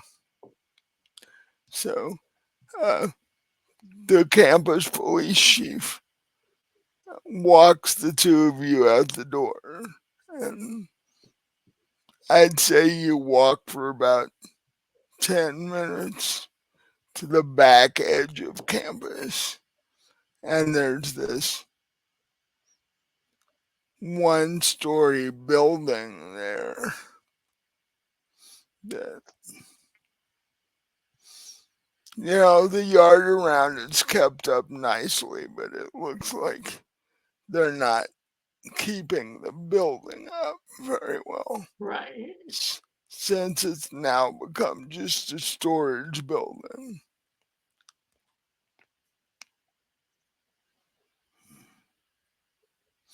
And the three of you walk up to the building. Uh, Around the doorknob, you see the same claw marks that were on the window in That's Magnus's sister's pretty good room. indication that we're on the right track. And you go to turn the chief goes to open and turn the knob on the door, and the knob just sort of falls out. Because basically, whatever this was just clawed its way around the doorknob and got it to unlock. And, but at the same time, he basically destroyed the doorknob. So Chief goes to turn it and it comes off in his hand. And now this isn't right. That building's not that old. The doorknob worked quite well couple of days ago. But you open the door.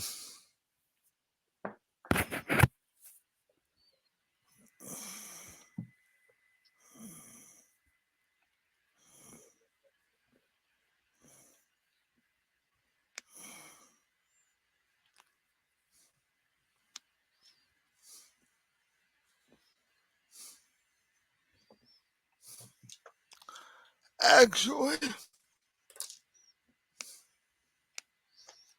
one, two.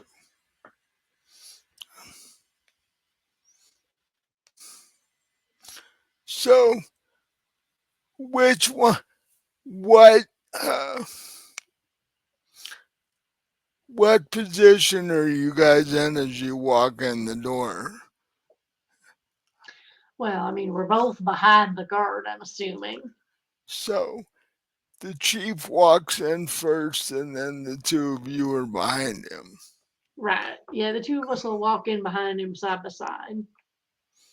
So, give me a wits and intelligence check.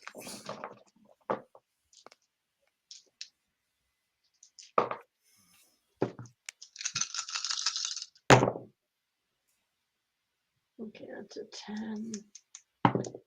Oh, that's another 10.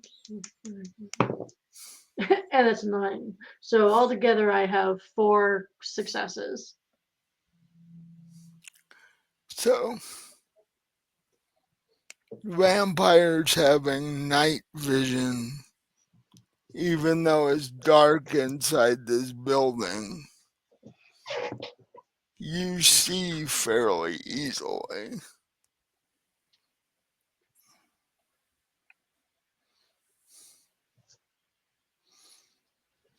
And what you see is disturbing.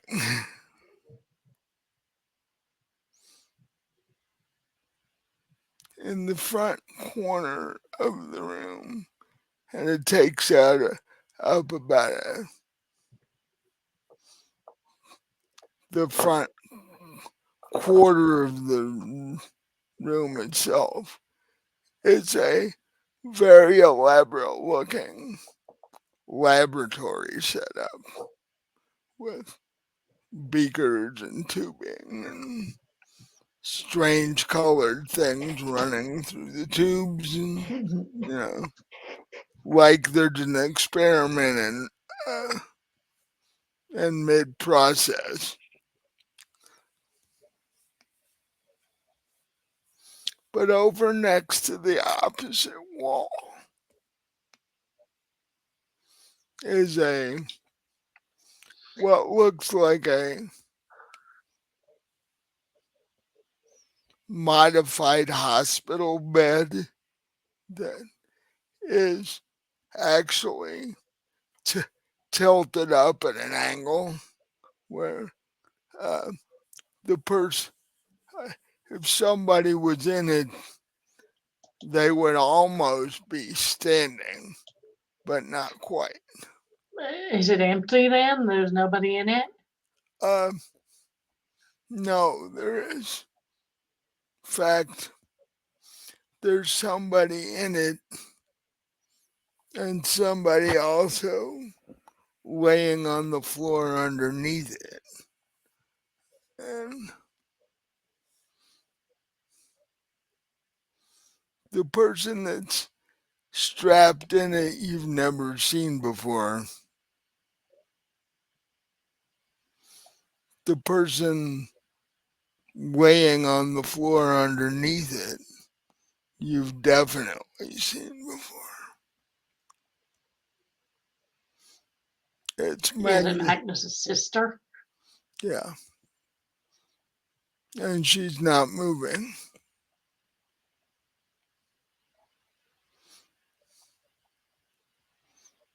And um,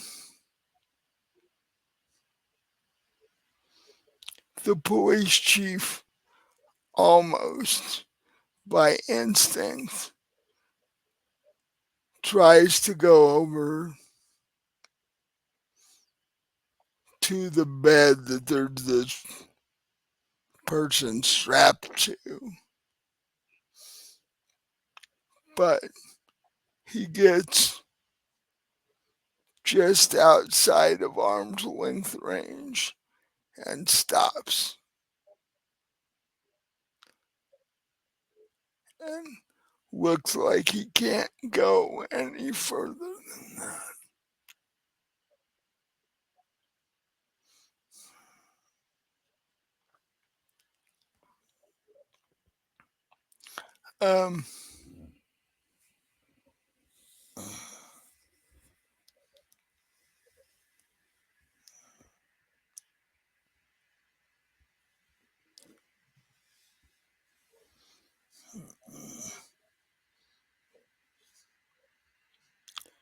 And you can give me a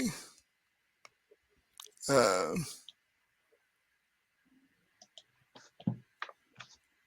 intelligence and occult roll. Intelligence and occult. Okay.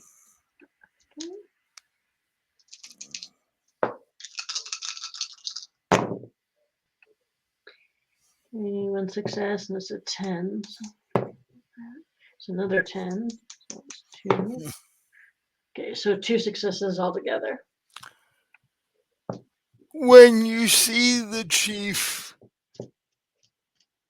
get that close to the bed and stop and look like he's struggling, you remember that on the 2 pages that you took with your phone, the pictures with your phone of these 2 pages of this book, one of the spells in it was a uh, I guess in modern terms you call it a shield spell,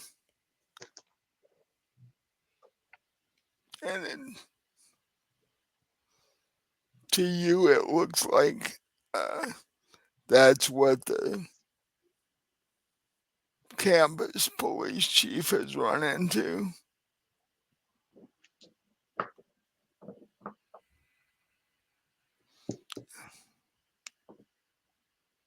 And Magnus sees this and goes, "This is not good. Whoever's doing this is fairly well versed in magic, apparently. And there's nobody in our group that can really counter that." Uh, After he says this, he basically runs over to where his sister's laying on the floor.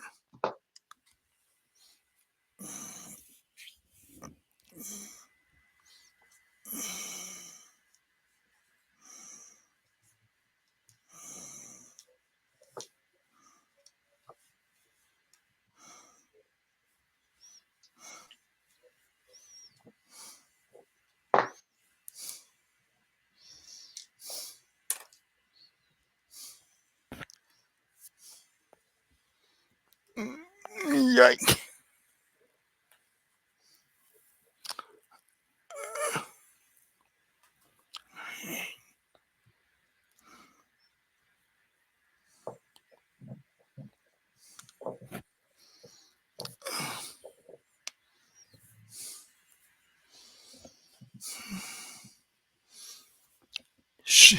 Um, she is barely alive, but she's also unconscious.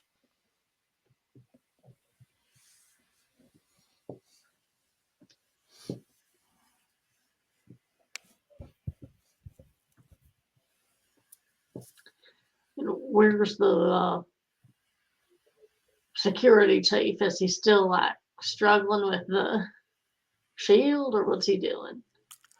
Yeah, he's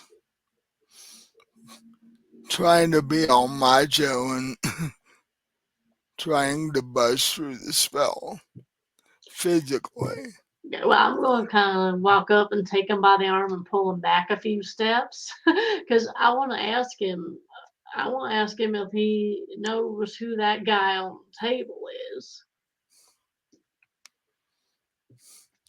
So you're able to do that, and he begrudgingly lets you do that.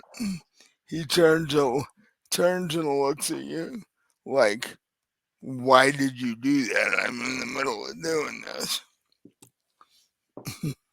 Yeah, well, I don't think you're going to be able to. I'm going to ask him, you happen to know who that guy is? Is he one of your security people He's like, "What? You don't know who that is?" on the table? No, never seen him. Okay. And he's like, "How long have you been in New Orleans?" A couple days, just here on vacation. I'm from Louisville, Kentucky. Oh, see, he's like, "Oh, I didn't know that." And I thought, yeah, because I've met Magnus before, so I thought you were somebody from here.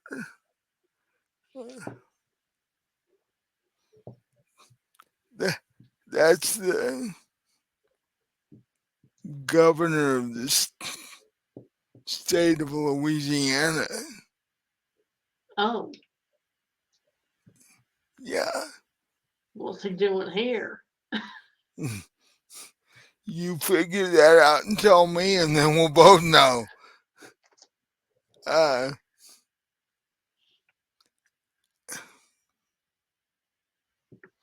and the other thing is, where's the security that's supposed to follow him around? Well, that's a good question. Because the governor has their own security detail. So, where in the world are they right now? Well, either they're the ones that did this or they're, dismembered in pieces somewhere. And that's the other thing. We walk into this room that was supposed to be locked, and all this stuff is here, and all these people are here. But the person who did this isn't here, obviously, or we'd all be in trouble. Yeah, because when I started to try and bust his force field, he would have definitely done something if he'd have been here. So, and the door was locked when we got here. So, where is this guy or girl or whatever? People. Yeah. Yeah. Uh, but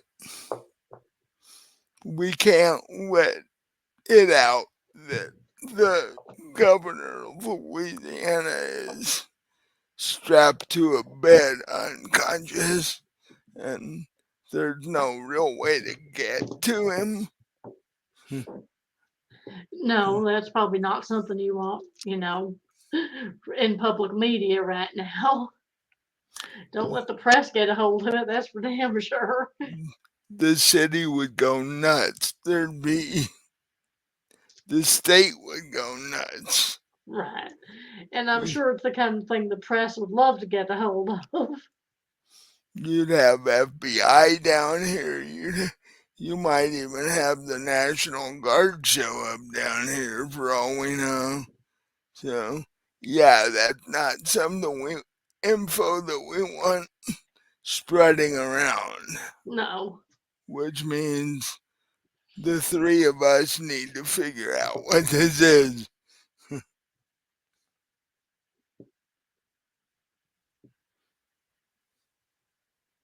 And then he's like, oh, it's after midnight. What are you guys doing running around snooping in buildings after midnight?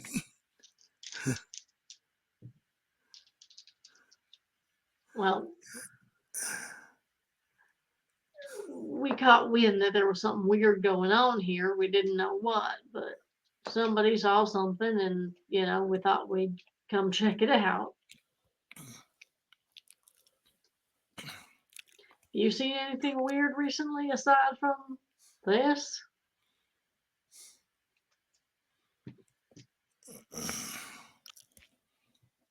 Not that I can recall, but I'm not the only campus police here either. I'm the head of it, which means there's about 40 officers. So,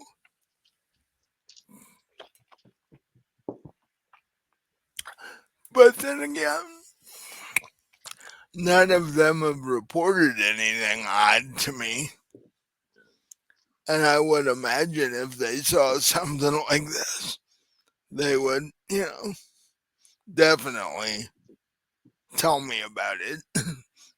Well, I don't think so. I mean, not even necessarily just this, but, nobody said anything about, I don't know, big scary creatures running around. Oh, you mean that?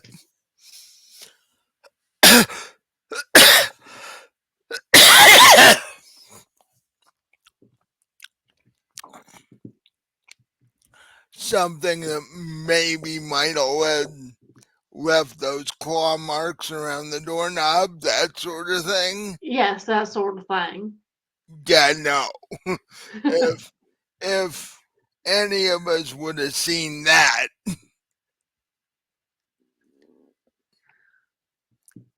yeah, you'd have seen that on the evening news if that was true. See, that's sort of what we were tracking actually, or trying to track. And why? Well, you see that little lump under the table there? That's Yeah. Magnus's sister, and we think that's what attacked her, not once but twice. Ooh.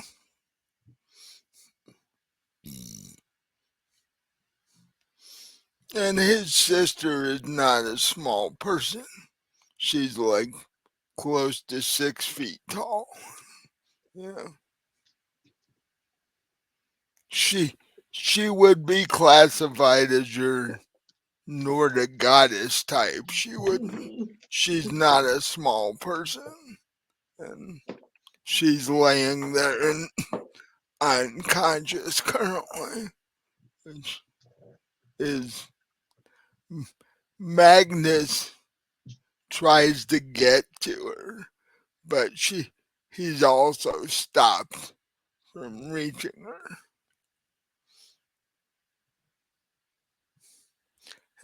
And you hear him sort of angrily grumble something about, this guy has put up protection everywhere. The thing is, we don't see him or the creature. No, not seeing the creature here right now is a good thing, because you know, we don't want to be unprepared if we run into that. But, But it's obviously been here at some point. yeah, no, it's the one that most likely deposited the two people who were here. Uh, although you would have thought you'd have heard something about the mayor disappearing or whatever. So, because they're both here, I'm going to ask Magnus if he happens to know if his sister has anything to do with the mayor.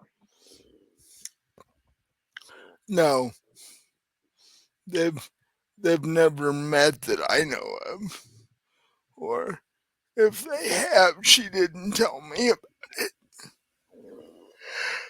it. I imagine they could have met randomly somewhere, but there's been no formal, uh, like, invitations to meetings or whatever, not that I know of. And I'm assuming I can tell whether or not the mayor's human. He's human. He's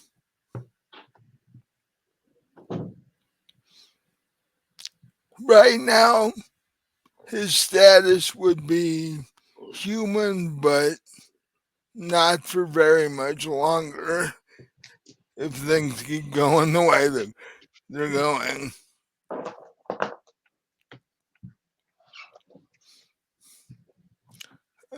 And Magnus turns to the campus chief and goes, "The last thing this city needs is a dead mayor that we have to replace, or a dead governor for the state of Louisiana, which would be even more fuss to replace."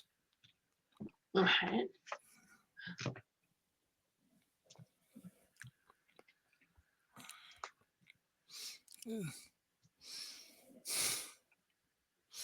He's like, situations like this are why humans should remain a food source, because if you leave them to do things on their own, they just get into more trouble.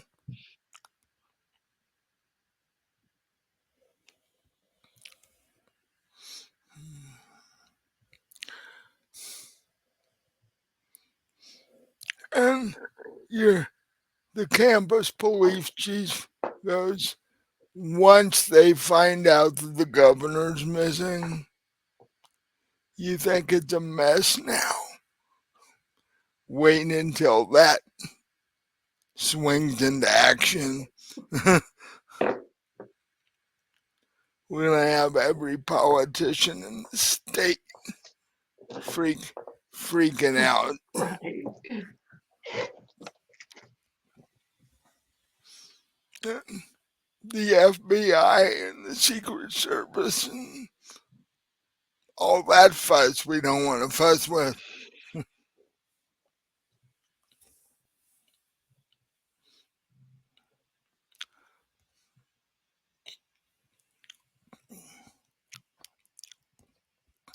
And the chief says,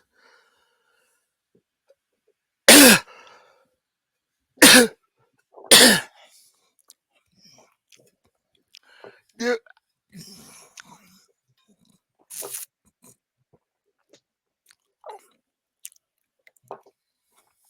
do either one of you know how to deactivate whatever this thing is? I've never encountered one of these things myself. Magnus is, this is magic. Most people don't believe magic is real, but You just walked into it. So I kind of take Magnus aside for a second. I'm like, I think we ought to ask Mabel about all this. We know she's into that sort of thing. Think she could help us out here? Possible.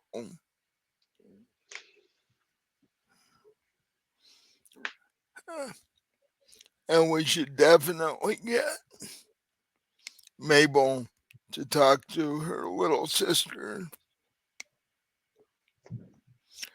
And it makes me wonder who else is in Mabel's family that I don't know about. Who hasn't she been telling me about all these years?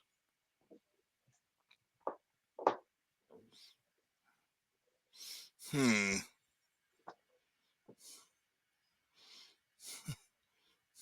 Can we take a real quick break so I can run to the restroom? Yeah. We're gonna break here for about 20 minutes for a bathroom break. And we'll be right back. And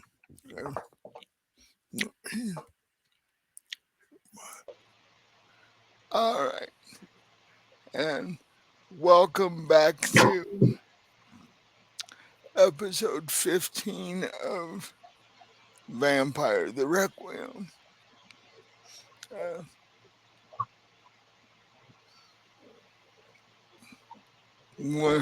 Before the break, you guys were look uh, trying to figure out the motive behind what you found in the abandoned university storage building. Uh, because there's two unconscious people, one being Magnus's sister and the other being the governor of Louisiana in this room. And you can't get to them because there's a magic shield spell keeping you from doing so. Then the chief of the campus police is sort of slowly beginning to freak out because even though he's a cop, campus cop, and before this he had been a regular metro city cop. This isn't normal. Right. Yeah, this isn't normal under any No. circumstance. And as cool and calm and collected as the police are supposed to be, yeah, he's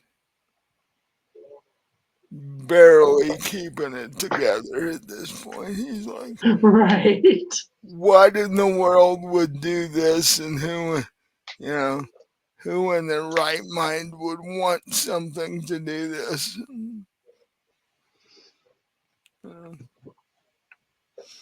I know our governor's not the greatest guy in the world, but and even though I want to know what's going on here, I really don't want to know what's going on here. I may never sleep again. So, yeah.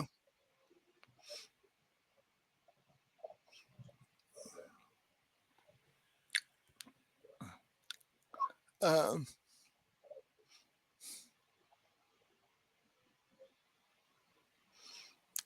at this point, Magnum walks up behind him and basically knocks him out. He's getting a little too hyper for this. Right.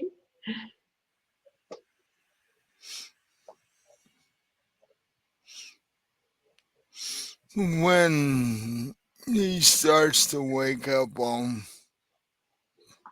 turn him into a ghoul, and he will be much calmer and less hyper.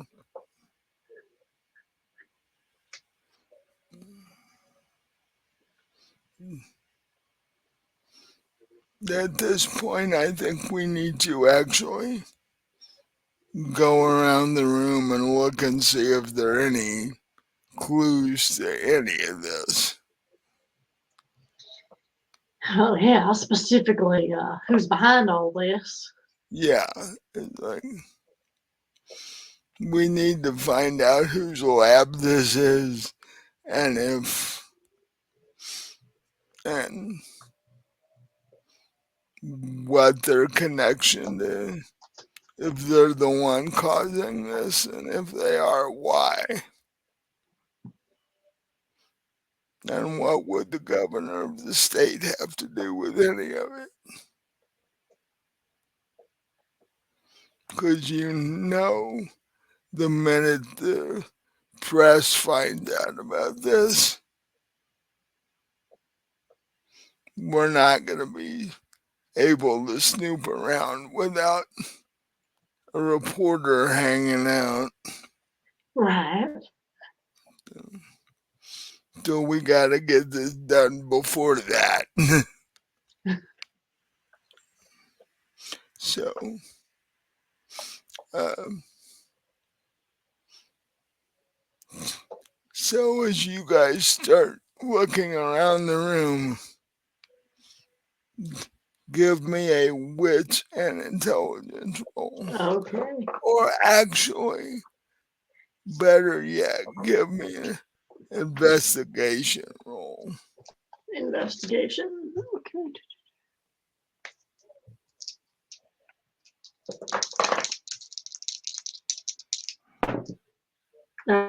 Botch. No successes and a one. Ooh. I'm not doing good on investigation rolls today. As you actually start to walk over to the lab table where all the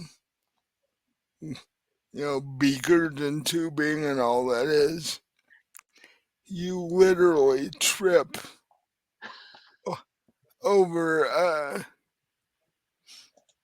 Magnus's sister and go face first onto the floor. Damn, I'm clumsy for a vampire.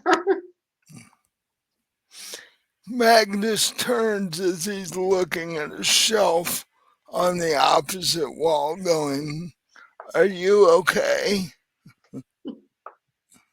As far as I know.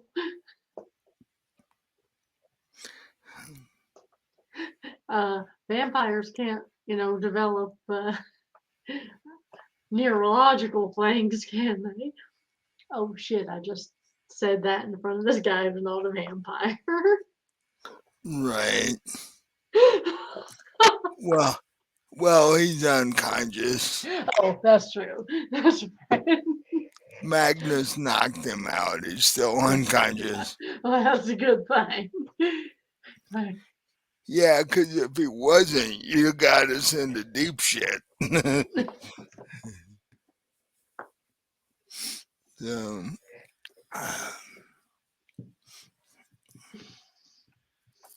And you seem to be falling a lot today.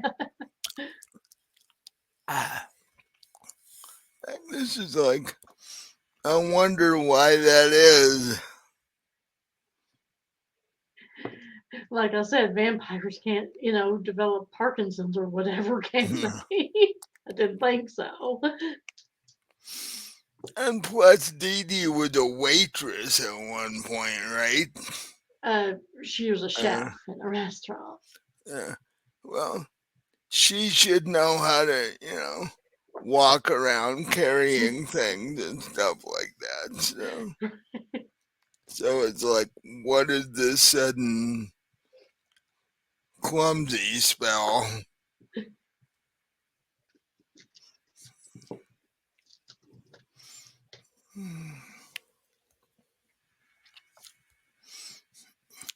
And uh,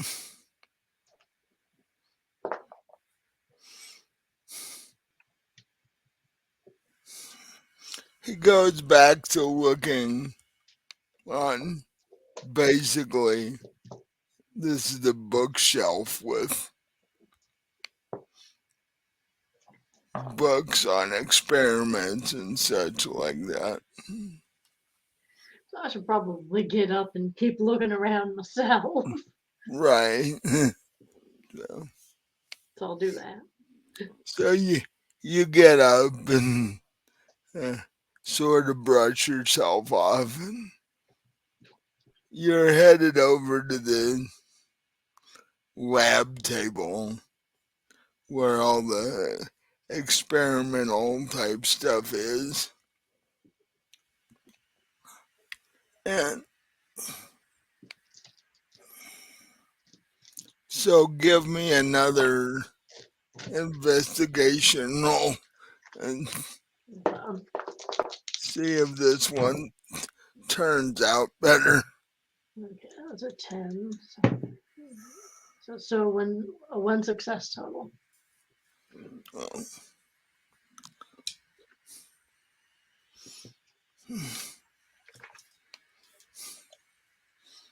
you search around and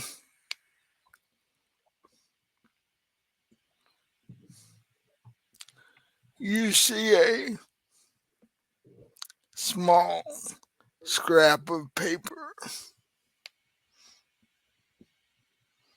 on the corner of the lab table.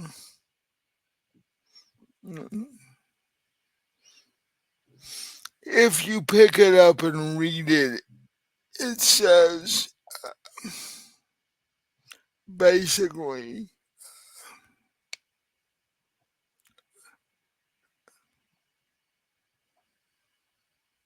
it's a torn out page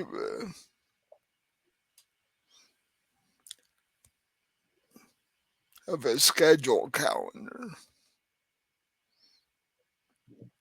and the date is um,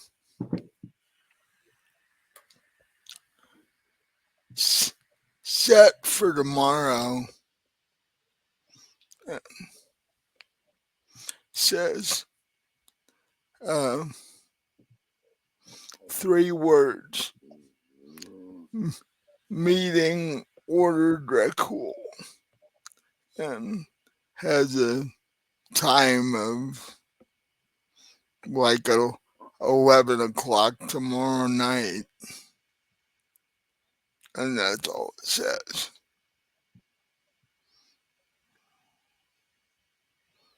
Hmm.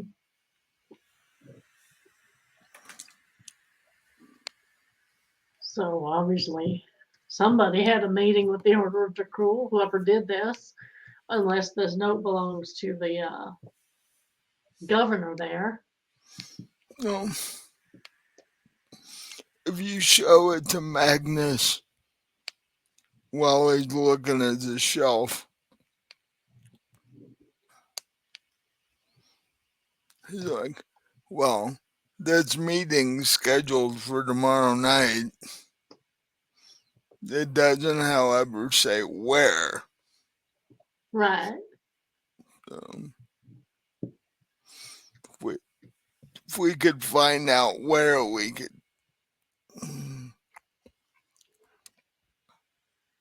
uh, crash these meetings, so to say. Well, maybe that's something your maquette friends can find out where this meeting is. Well, that had just crossed my mind too. Uh, we were supposed to go, or at least I was supposed to meet with them tonight before we started, before we found out about all this. So, you know, wasn't quite expecting to find what we found. Right. So, um,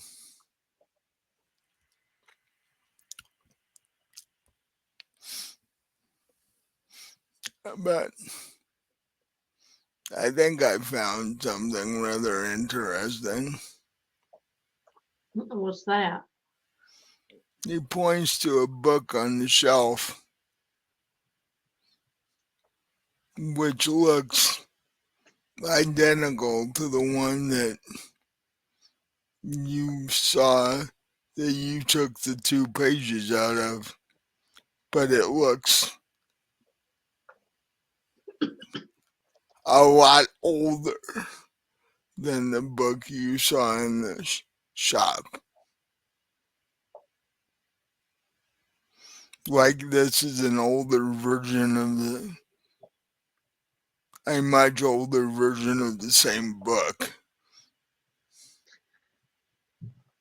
Okay, well, maybe we ought to open it and see if those 2 pages that I took a picture of are in here in this one, in this version.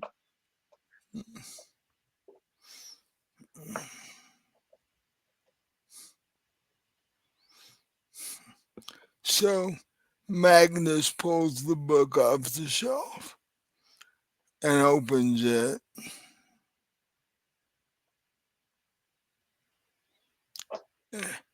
And he tells you to pull up the 2 pages on your phone if you have your phone with you. Yeah, I do. He wants to see if the ones in the pictures you took have page numbers.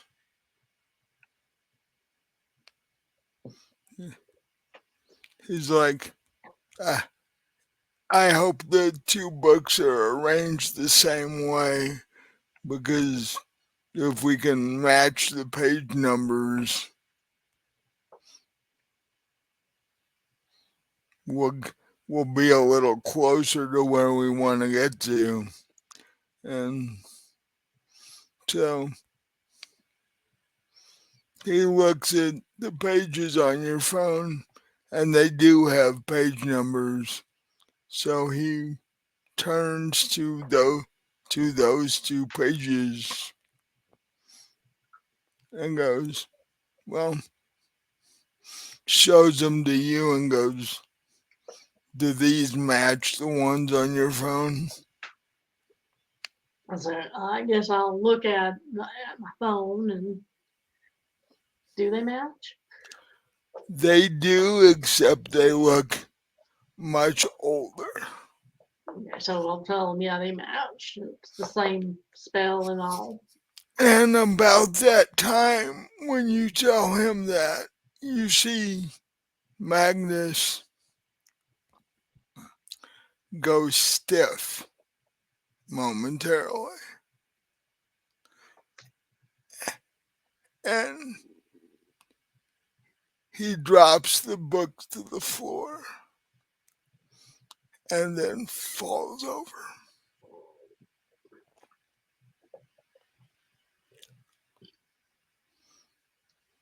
It appears the book was, or it appears those 2 pages were warded against somebody coming and snooping in that book.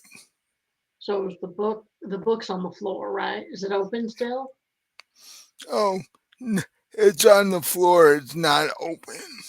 Okay, because I was gonna say if it's open, I'm gonna kick it closed with my foot. No, it's closed. Okay.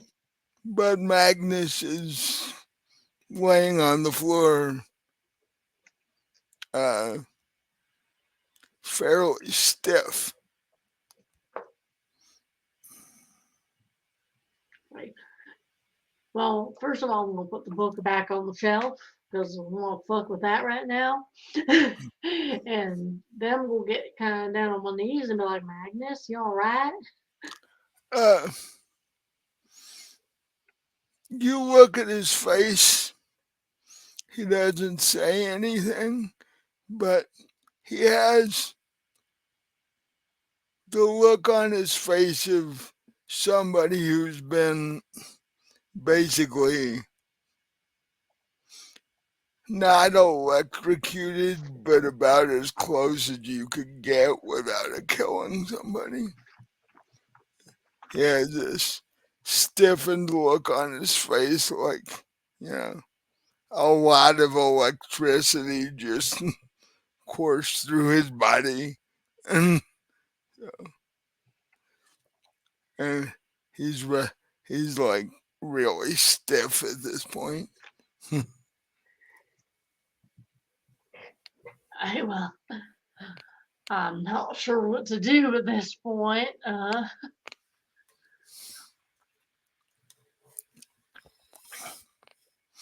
Um,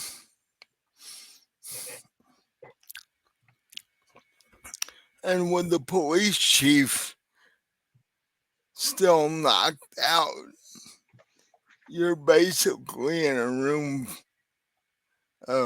with 4 people who none of which are conscious at this point.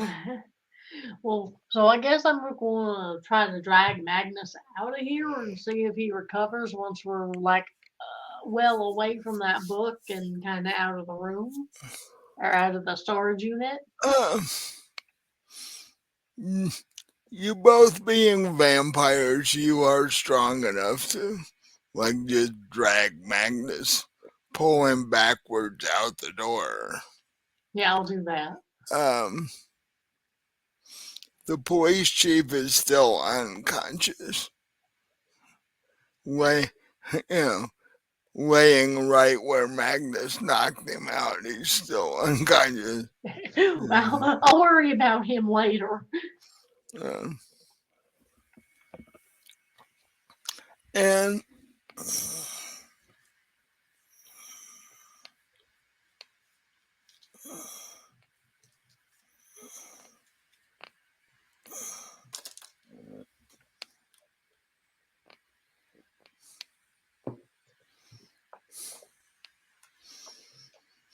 no, 10-15 minutes go by and nothing changes.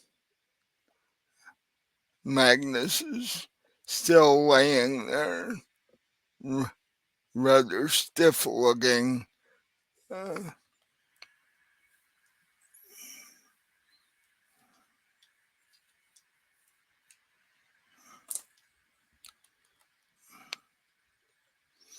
but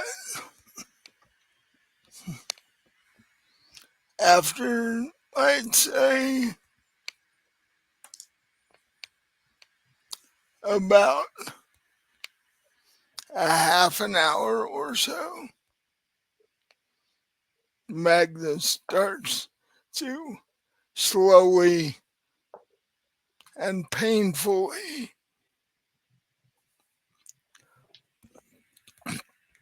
start to move around.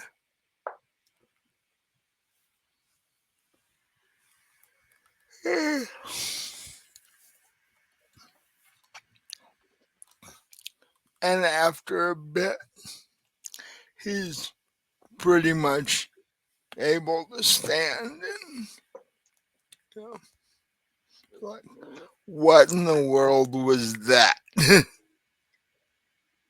Apparently, that book didn't like you looking at it. At least not those pages. Apparently not.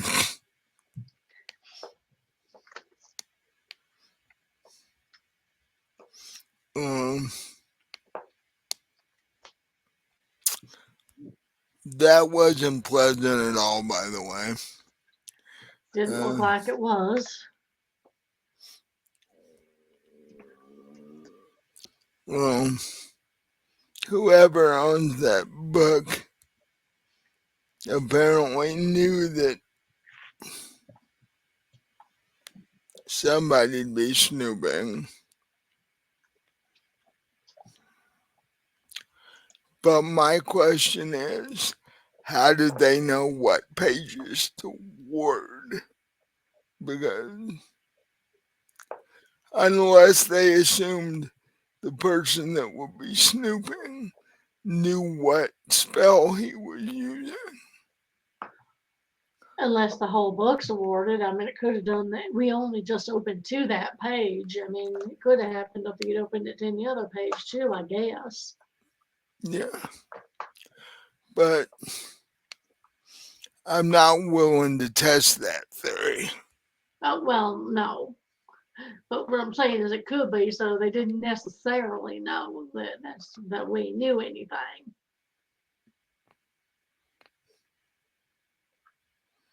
Of course, we could get our campus police friend to open it to a different page and see what happens. Well, we could do that. Uh, I mean, he's unconscious now. We could wake him up, and if it knocks him out again, then we know. I mean, Right.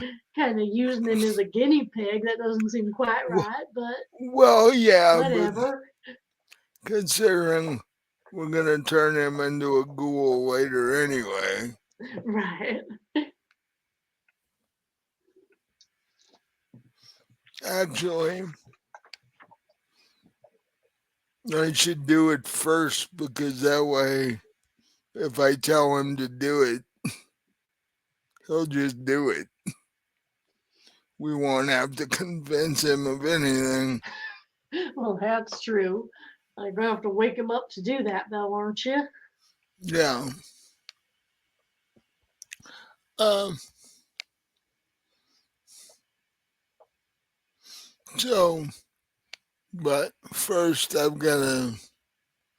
And he pulls a knife out of his jacket pocket and um, basically slices his arm open.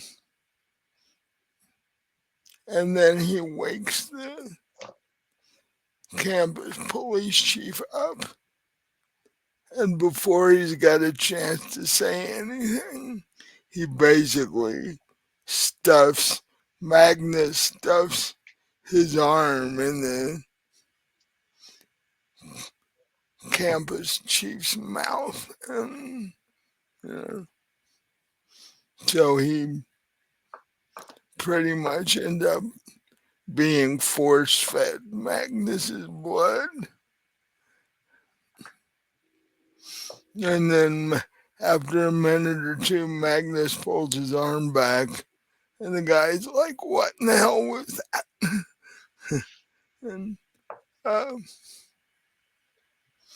Magnus basically says, "We are now blood bonded, and you have to do anything I tell you to do." And the police chief is like, "You can see, you can see his face, physic, visibly and physically turn white." It's like, because now he realizes upon seeing uh,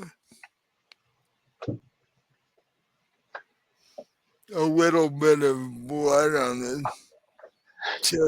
tips of Magnus's teeth from his last meal, uh, the police chief realizes that vampires aren't only from, you know, movies and shit. Right. And he's initially repulsed, but there's this growing strange need in him. Uh, one for blood and two for to do whatever Magnus tells him to do.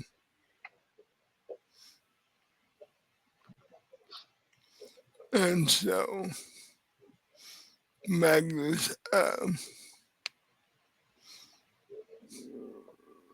hands him the book off the shelf.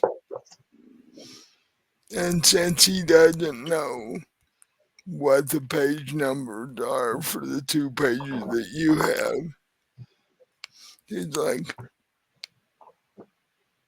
yeah, thumb through the book and pick a page and open it up.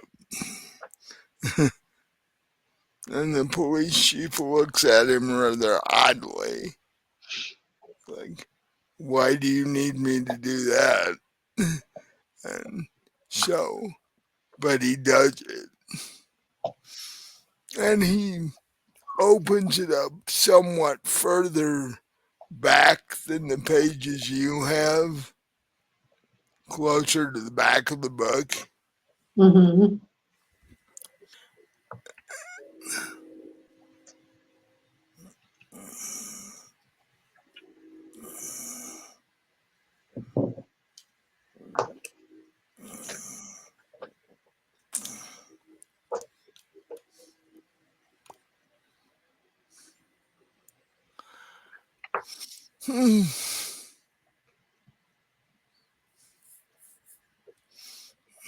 So he does this, and nothing happens.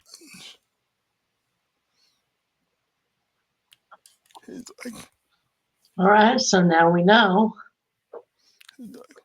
looks like, and then he starts reading what's on the pages, and he's like, he's like, hold it, magic and vampires, both in one night. I kind of smile at him and say, yeah, and ghouls. He's like, what?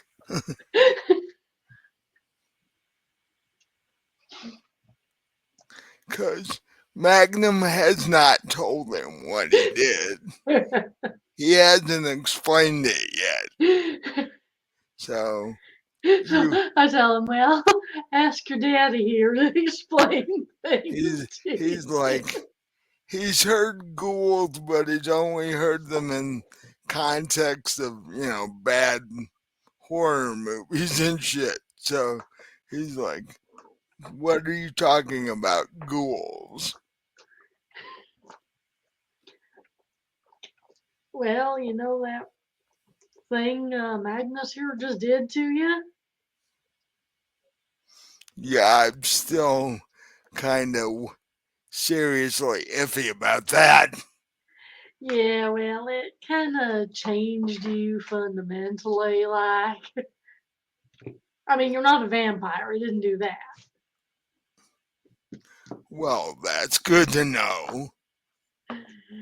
But you're sort of like you said, like I told you, you're blood bonded to him now. You're his ghoul.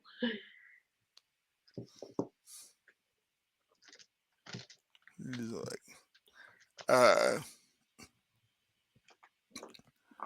one, I don't know if I believe that. And two, even if it's true, I don't know how I feel about that. Yeah. When I woke up this morning, being turned into an actual ghoul was not on my to-do list. That's if it's even real. Hell, it's real. I think we're beyond all that disbelief at this point.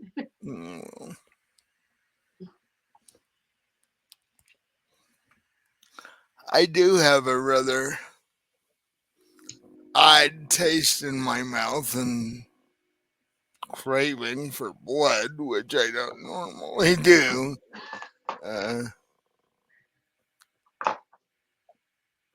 And Magnus is like, yeah, downside to being a ghoul, you're always hungry. He's like, and at that point, he looks at Magnus and just doesn't say anything. He's like, he's still processing this whole thing.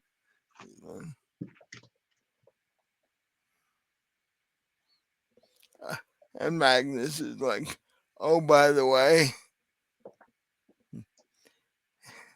even if I tell you something that ultimately gets you killed, you have to do it. You don't have a choice. And he's like, and once again, you see his face, all the color out of his face drain. And he's like, well, that part I really don't like. We're going to have to talk about this a lot because this is too weird for me. All of it, by the way.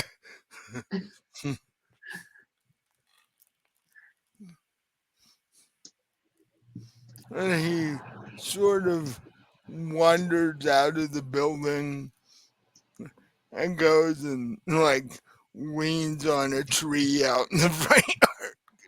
He's like, this is all too much for me. And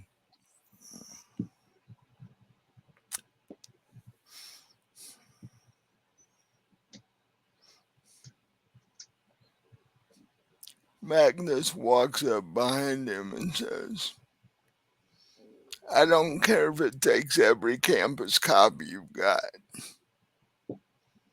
I want this building guarded 24/7 because my sister is laying in there and I can't get to her yet. So I don't want anybody going in or out of this building until I figure out a way to get my sister out of here. The governor of Louisiana I could care less about. But I'm not letting anything hurt my sister more than they already have. So I want your men surrounding this building 24/7. And he's like, he stands up and goes, okay, I'll figure out a way to do that without it looking horribly suspicious. But it's gonna be difficult. So what I need from you is to hurry up, whatever you're doing, because the head of the university is gonna start asking, you know, why have you surrounded a storage building? Right. So, uh, you need to get your sister out of here ASAP. Because I don't know how long I can keep that going without higher up starting to snoop. And that's another thing you don't want.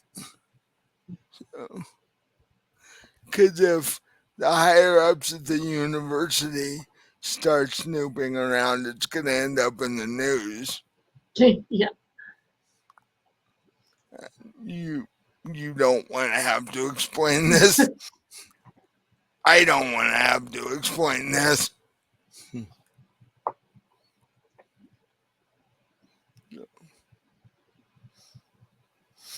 No, and Magnus goes, well, in that case, you better go off and start, rounding up your security detail. And Dee Dee and I will take the book and try to figure out how to counter the shield spell and then whatever else this is. And with that, he starts walking off toward his office. And he turns around and goes, "Oh, by the way, this ghoul thing, how long does it last? And while it's happening, how often do I have to have blood?" And uh, Magnus is like, "Oh, it's permanent. Ghouls don't get to walk away." And he's like, "Oh, great. Wait till I tell my wife about this one. And the kids are going to be real thrilled too." Right. Well, yeah, I'm not sure you really want to mention that to them, to be perfectly honest. And Magnus is like, "No, because they're likely to have you uh, psychologically tested at that point." You start talking about ghouls and needing blood and such like that, and you know, not really your average polite dinner table conversation. Uh,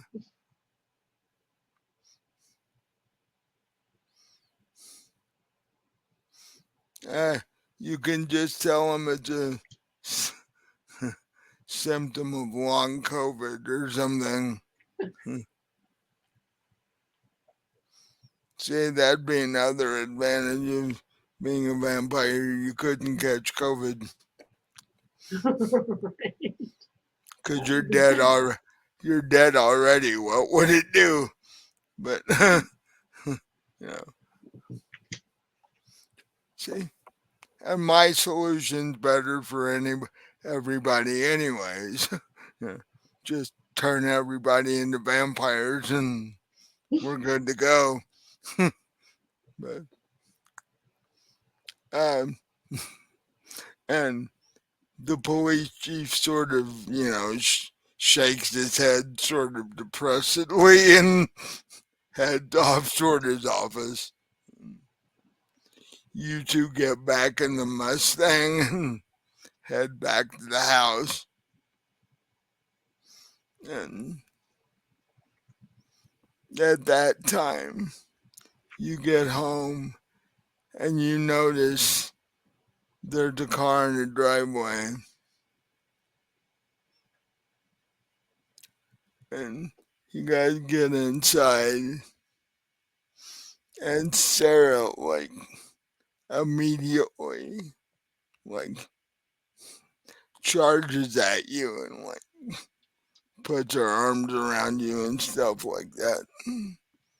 Like, you've been gone a while. We were starting to wonder. And standing a little bit away from her is the female doctor from last night. And she's like, Magnus, did you know your sister's not in her room right now?" And Magnus is like, "Yeah, we know. That's why we just got back from being somewhere.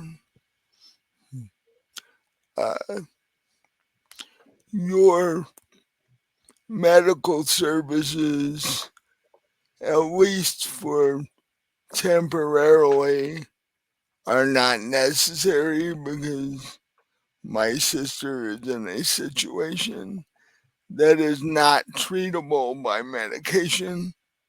Uh, so when and if that changes, I will give you a call." And she looks at him rather oddly, not knowing what to say about this, and says, uh, you're probably not going to tell me what's going on, are you? And she looks at you, and then she looks at Magnus, and Magnus is like, nope.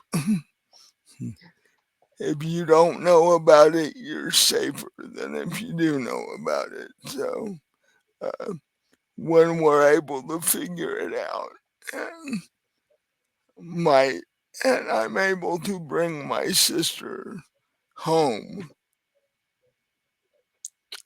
I will give you a call and we'll talk about any treatment that might still be necessary. And she's like, well, okay then. And turned and walks out the door. Uh,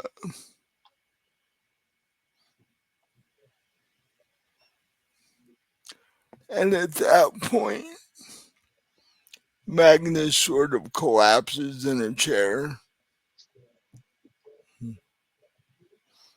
And Sarah like freaks.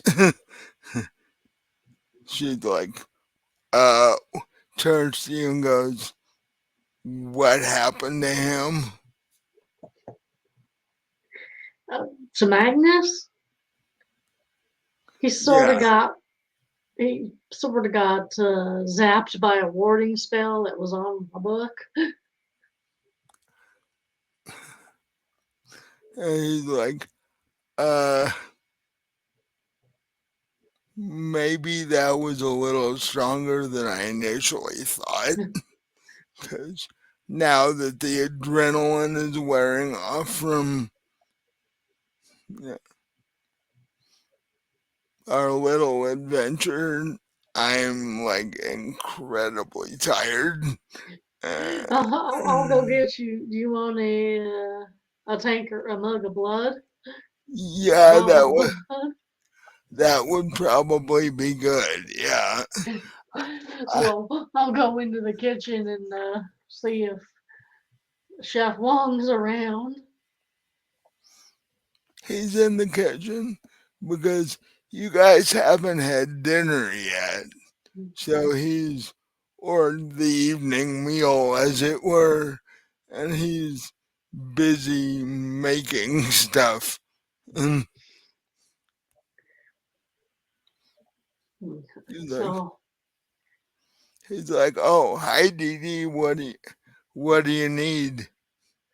hey, can I get some blood for Magnus?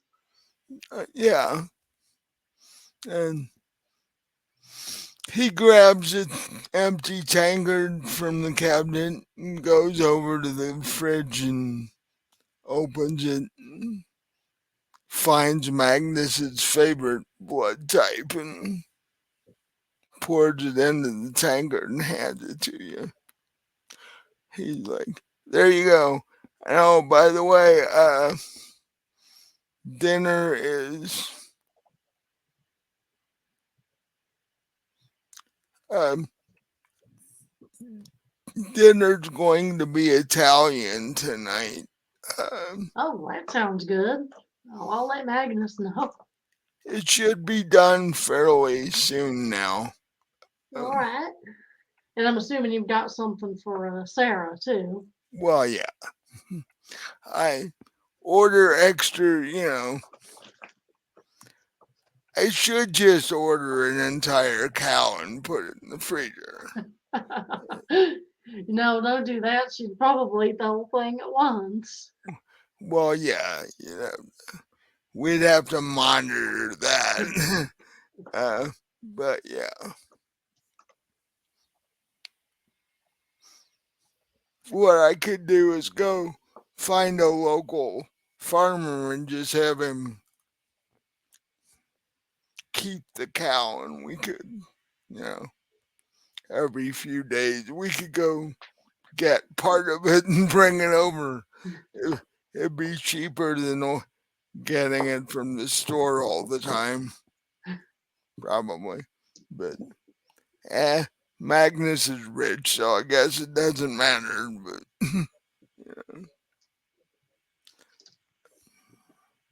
Oh, is Magnus okay? Yeah, He's a little knocked out right now. Something kind of happened while we were gone and took a little bit out of him. He'll be all right. well, hopefully dinner will help. Uh, but if there's anything I can help with, let me know. All right. I'll just get this blood to him for now. Okay. And you walk out of the kitchen and uh, hand Magnus the the goblet of blood because he's now sitting more upright in the chair.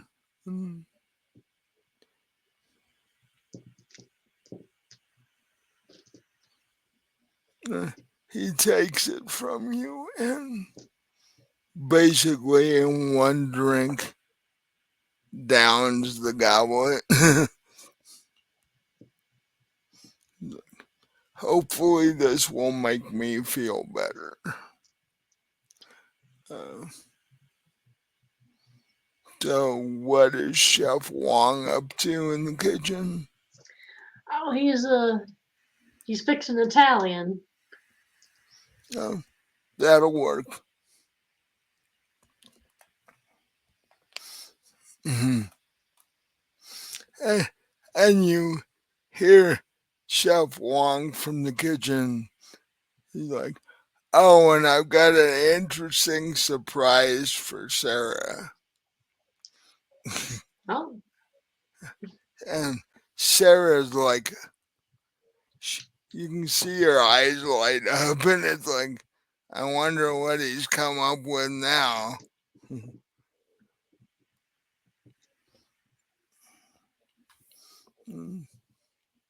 So you guys just sort of sit there as Magnus recovers a little, and after a few minutes, Chef Wong, you hear him yell that dinner is served. Uh, everybody needs to get to the dining room. And so you guys all head to the dining room. Magnus is slower than the rest of you. He's walking okay, but it's slower than normal. Because that much electricity actually did some damage. And even though he's had blood, it'll take him a day or two to heal from that. But you guys sit at the table, and uh, Sarah is sitting in a chair between the two of you.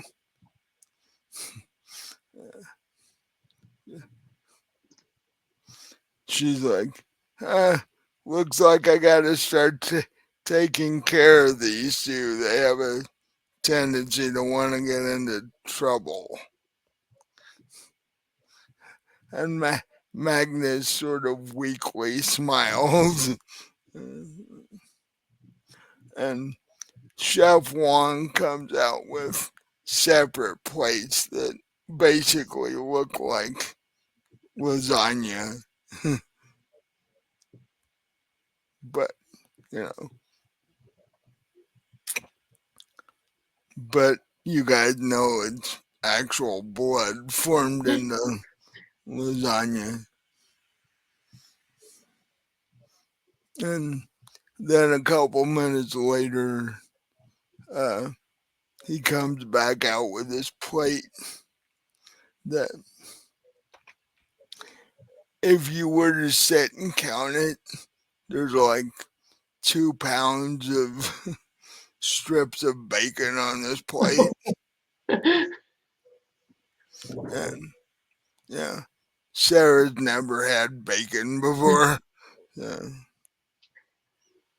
he's like, I keep giving you chunks of meat, so I figured I'd try something different. She picks up one of the strips and goes, what is that? And Eddie's like, this is the best stuff in the world. If you're human, this is the best food. Yeah, I sort of go, oh, yeah. that's one of the things I do miss. And he's like, humans kill each other over this shit. She's like, oh, well, in that case. And she eats the strip that she's got in her hand and looks up and goes, I can see why. And uh, begins to devour the entire plate. It's like,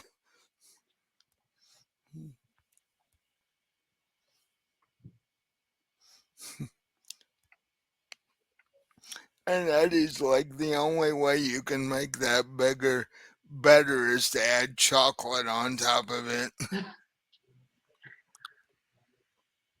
And she's like, what's chocolate? I'm kind of thinking in the back of my head, well, chocolate's toxic to dogs, so I don't know what it'll do to a werewolf. Well, yeah.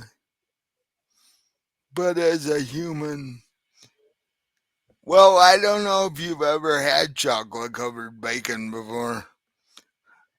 I haven't, but I would probably eat the shit out of something like that.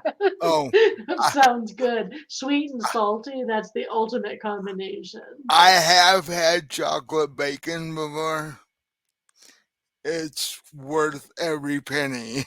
It's like, Yeah, like I said, that sweet yeah, and salty combination, like chocolate covered pretzels, like hell yeah. yes. Oh, chocolate covered bacon makes chocolate covered pretzels look minor league, basically. Um, so yeah, she devoured the entire plate in like 5 minutes, and uh, yells into the kitchen and goes, "Why haven't you given me this before?"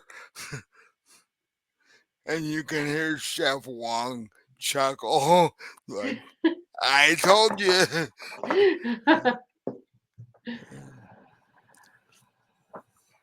So Eddie's in between bites of fake lasagna. But Eddie's like, so what did you guys find? Well, we found Magnus' sister, but she's not in any great shape. Uh, And we found apparently the governor of Louisiana, who's not in much better shape, and something's being done to him. Not really sure what. Didn't find who's doing it though. hmm. So you couldn't bring Magnus's sister back? No, both she and the governor are behind some sort of ward spell. Couldn't get at him. Hmm.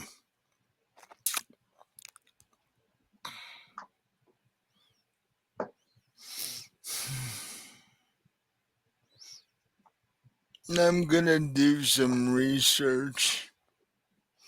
After I finish eating, I'm going to head out. Uh, and talk to a few of my associates, shall we call them, in the voodoo community and find out if they know anybody in the wider magical community that's can one remove the ward, and two, if there's anybody they've heard about that might be doing, shall we say, questionable magical experiments. Yeah, and we might want to talk to Mabel too when she comes over for dinner tomorrow night. Chef Wong hears you say that, comes out of the kitchen and goes, "Okay, what's going on?" Oh, magic stuff. He's like, he crinkles his nose a bit and goes, "Why would you need to talk to Mabel about that sort of stuff?"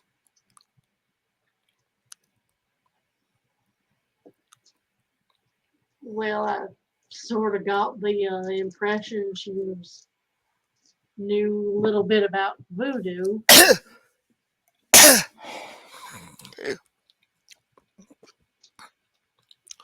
We've talked, and she said it sort of runs in the family. I don't know much more than that. She's not been really forthcoming about personal information as of yet, but Well, hopefully she'll have some insight.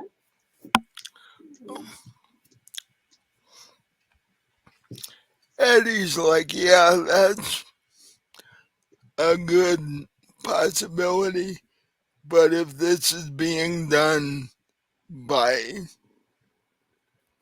other magical means than voodoo, we need to widen our research a little bit. Yeah, I mean, I'm just saying talking to her is one thing we ought to do. Yeah,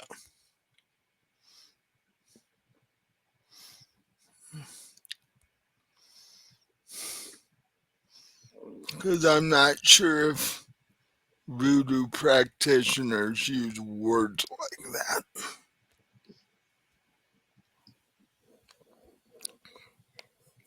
Well, she may even know, she may be able to tell us what sorts of other magic are out there, and she may know who's practicing them. We don't know.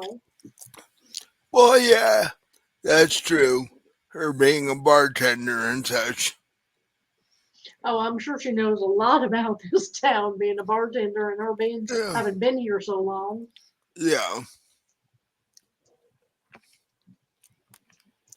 And Magnus says, and we've got to do this quick because I'm not sure what shape either one of those two are in because I couldn't get to my sister to.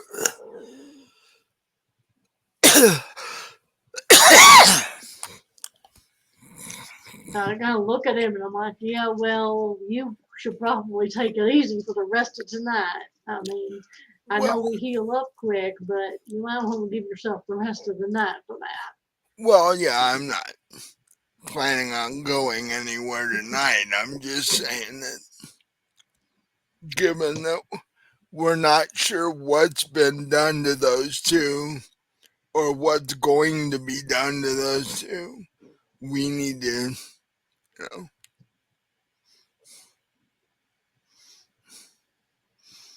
Yeah, we need to be on top of this exactly. right. Because, yeah, whatever's being done isn't for any good purposes. That much is pretty clear.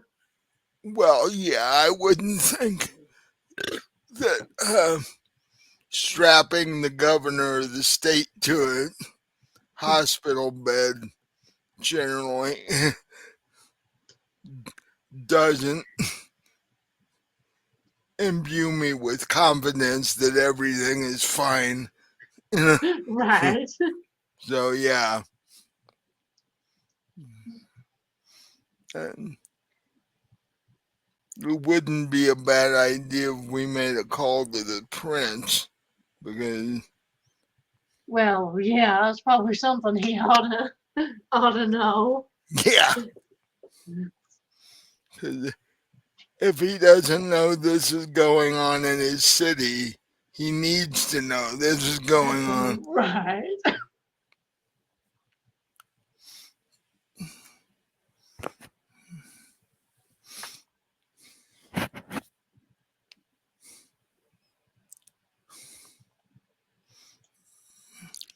Chef Wong is like, I think you've all done enough for one night. uh, Nothing going to change horribly by tomorrow night. One would hope. Like I said, Magnus definitely needs to rest. Yeah.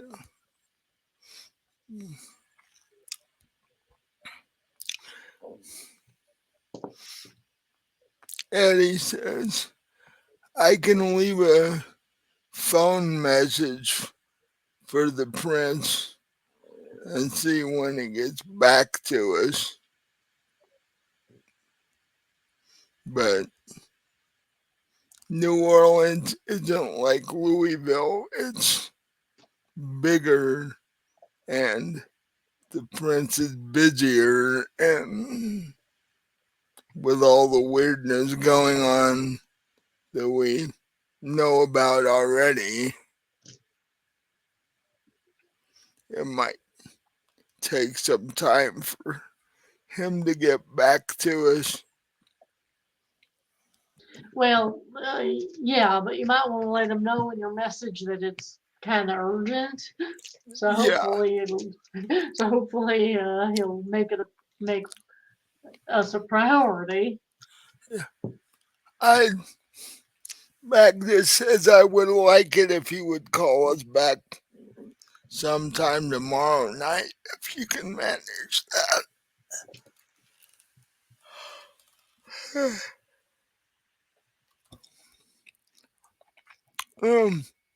When Eddie's done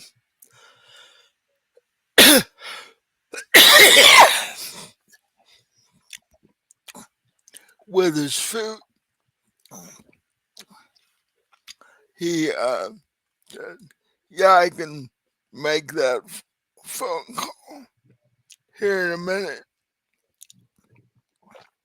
He gets up and walks over to Sarah,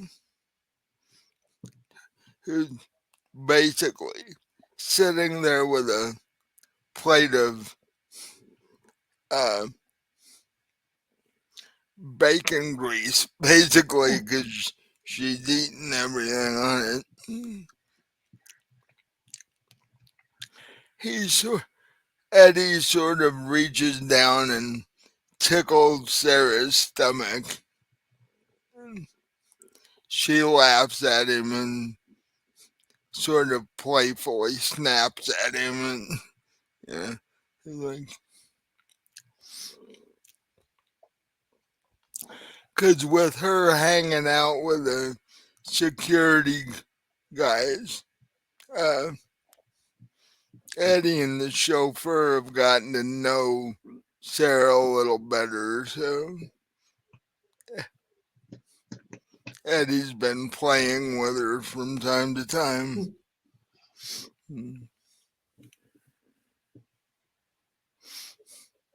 And um,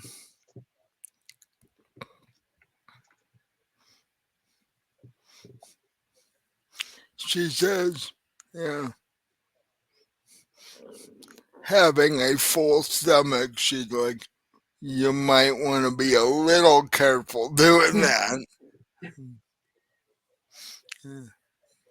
But he just sort of smiles. Like, she, he's like, I'll go out and help you feed the dog once I make this phone call. She's like, that works.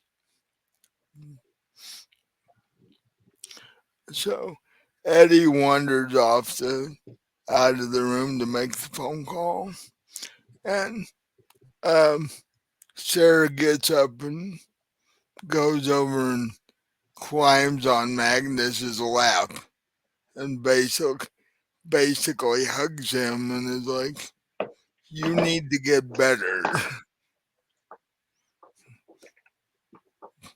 Don't take any more silly chances like that, because vampires can be killed." So, you know, so you know, be a little more careful. Magnus smiles at Sarah and squeezes her and Sarah goes, "Because you know you're gonna have a wedding to have to do pretty soon, right?" And Ma- Magnus is like, "What?" I sort of look at Sarah and I'm like, yeah, you picked up on that too, huh? Yeah. Uh, she's like, "Eddie and your chauffeur are a thing. Even if you don't know it, everybody else does." And he's like, "When did this happen?" She's like, "It's been happening ever since like the day after Eddie got here." It's like from the moment those two saw each other. It's like, yeah.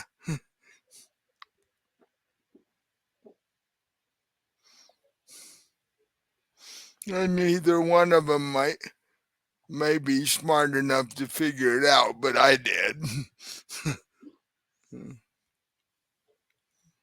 So I would venture to say the before we end up back in Kentucky, there's gonna be a wedding, which is going to complicate things because Eddie's not gonna want to go anywhere.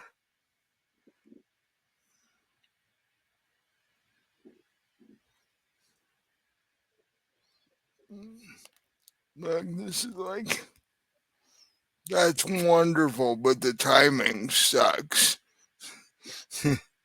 Well, where would Eddie have to go? Doesn't he live here? Yeah, but yeah, you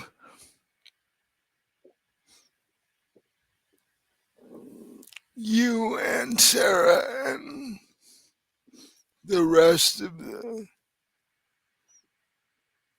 people that came from Louisville with you, uh, since Eddie's been working on this with you guys,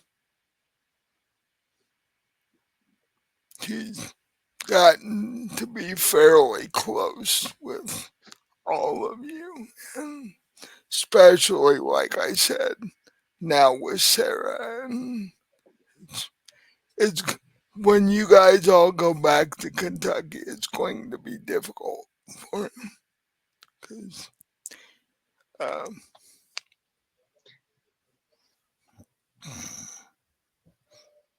he's grown fond of Sarah. You and him get along, but you don't generally. Okay, I misunderstood you. I thought you meant he was going back to Kentucky with us. I'm like, no, he's not. No. He he's just not gonna be real thrilled when you guys leave. Oh, all right. In fact, uh,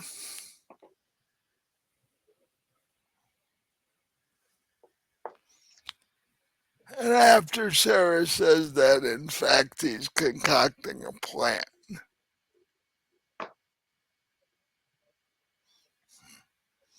He, he's concocting a plan to try and convince all of you guys to stay here. And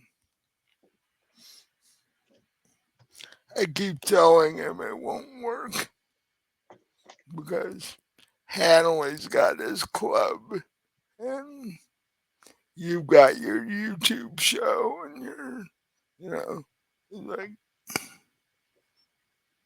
you're not just gonna uproot everything and permanently move to. No, no plans to do that.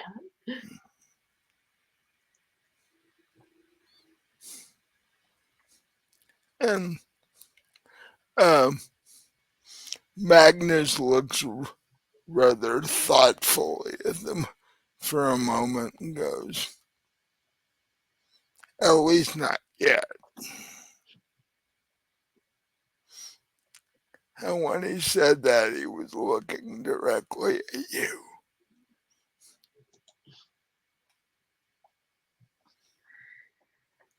I'll sort of pat him on the shoulder and be like, we got so many other things to think about right now, but Well, yeah. yeah. He's like, "Yeah, I know that," but it's like,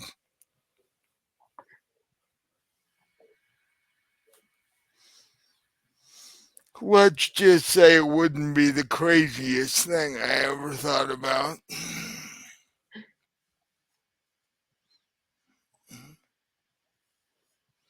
But I also understand that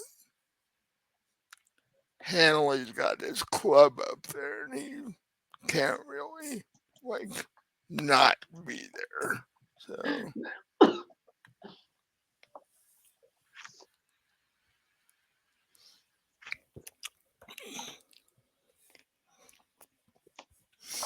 of course,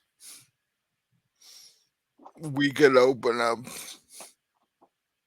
one of Hanley's clubs in New Orleans. I'm sure it would go over real well too. Yeah, in New Orleans it would. I'm surprised there aren't already a bunch of clubs like it here. I mean, maybe there are, I don't know. I've heard that they've sporadically popped up from time to time, but the city does have a bit of an issue with it.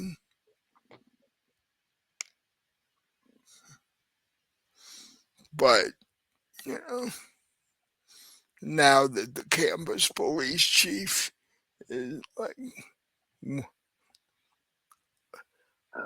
partially one of us, uh, he might be able to add a little uh, protection from the city freaking out and trying to close down Hanley's club if he ever did that.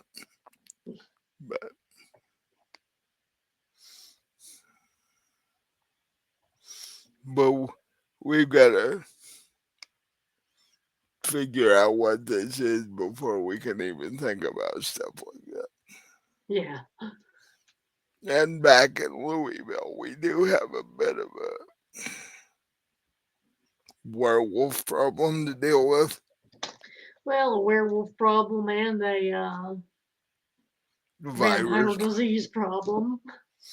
And Sarah perks up and says, "Since when are werewolves a problem?" Yeah, since they've been running around killing people. Mm.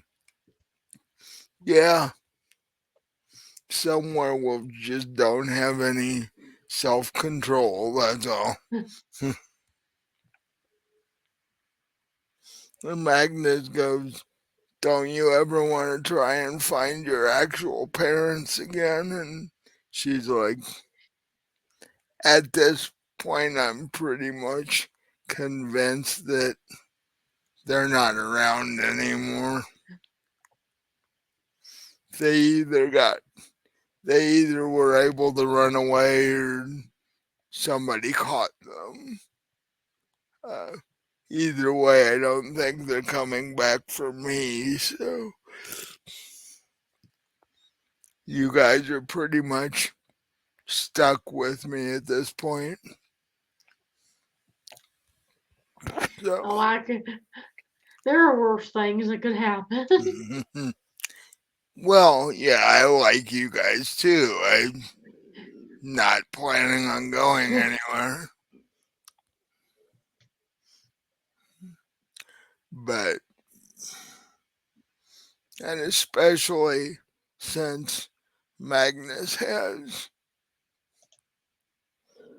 you know, four of my kind as security. It's like I'll always have other werewolves to talk to and do stuff with, so I'm fine up as far as that goes. We also, but we also don't want them running amok and killing humans because then those stupid humans will turn on them and you know, start shooting and such. And, Right. Plus, I mean, people being ripped apart isn't exactly a great. That's not something you'd want on a travelogue for Louisiana. I don't think. like, yeah, come to Louisville, visit the werewolves.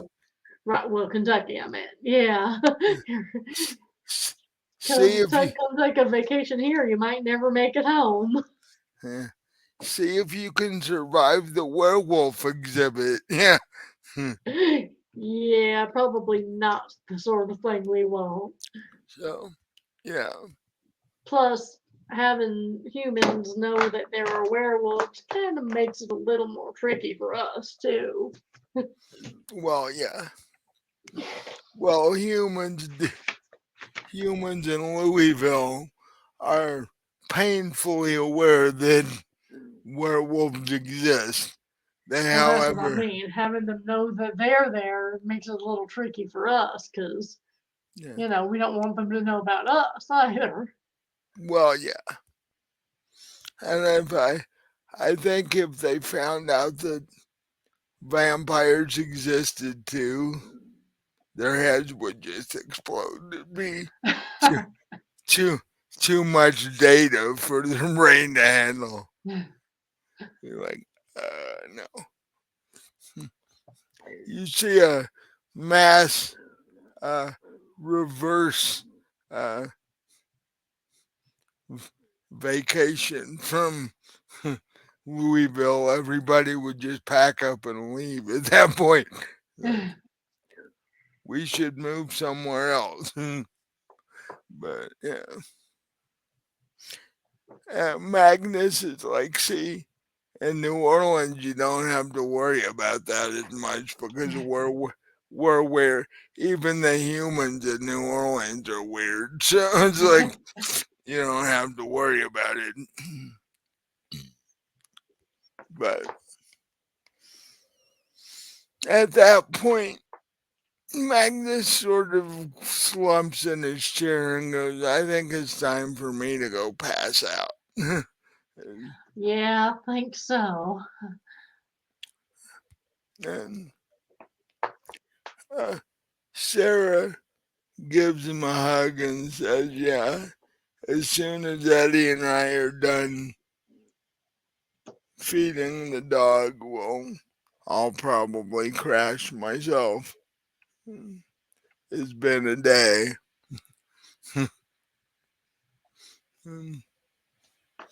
You give me a with intelligence and wits roll.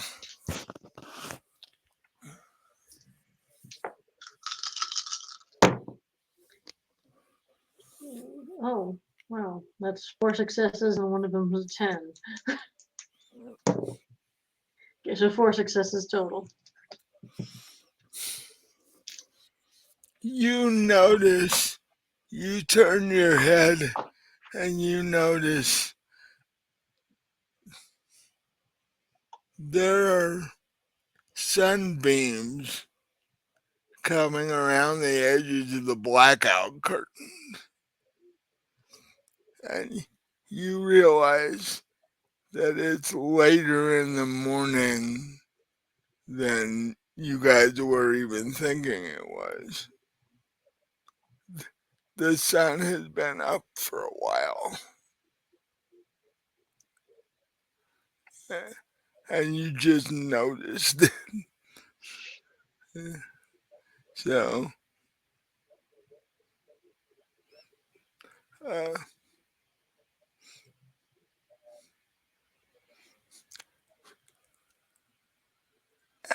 in fact, uh, Magnus tries to stand up from the chair and has considerable difficulty doing it. The electric shock to his system has it really, quote, took something out of him, as it were. Well, I'll go over and help him up, help him get him to the bedroom. Yeah.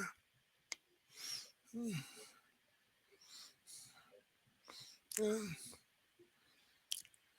And as you're doing that, you see Eddie and Sarah walk outside.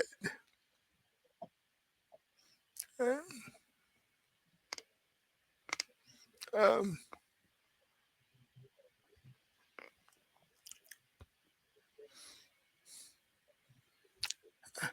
and Chef Wong walks out of the kitchen and helps you with Magnus. He's like, "What in the world did you get hit by?" I've never seen him in this kind of shape before. What what happened while you were down there? Well, it was a spell of some kind. He looked in a book that I guess we weren't supposed to, and pages were warded. Oh crap. Uh, cause, cause that means it's gonna take the reverse spell to clear this up. This isn't something that he can just sleep off. Magical damage is the worst damage that vampires can take. And it's not something that blood and sleep can fix. So, can anything fix it? Well, yeah, but it's got to be the right magical spell to do it. I've been around for a long time and seen a lot of things. And the Oriental community has shops just like the voodoo community does. Or Asians do magic too. Uh,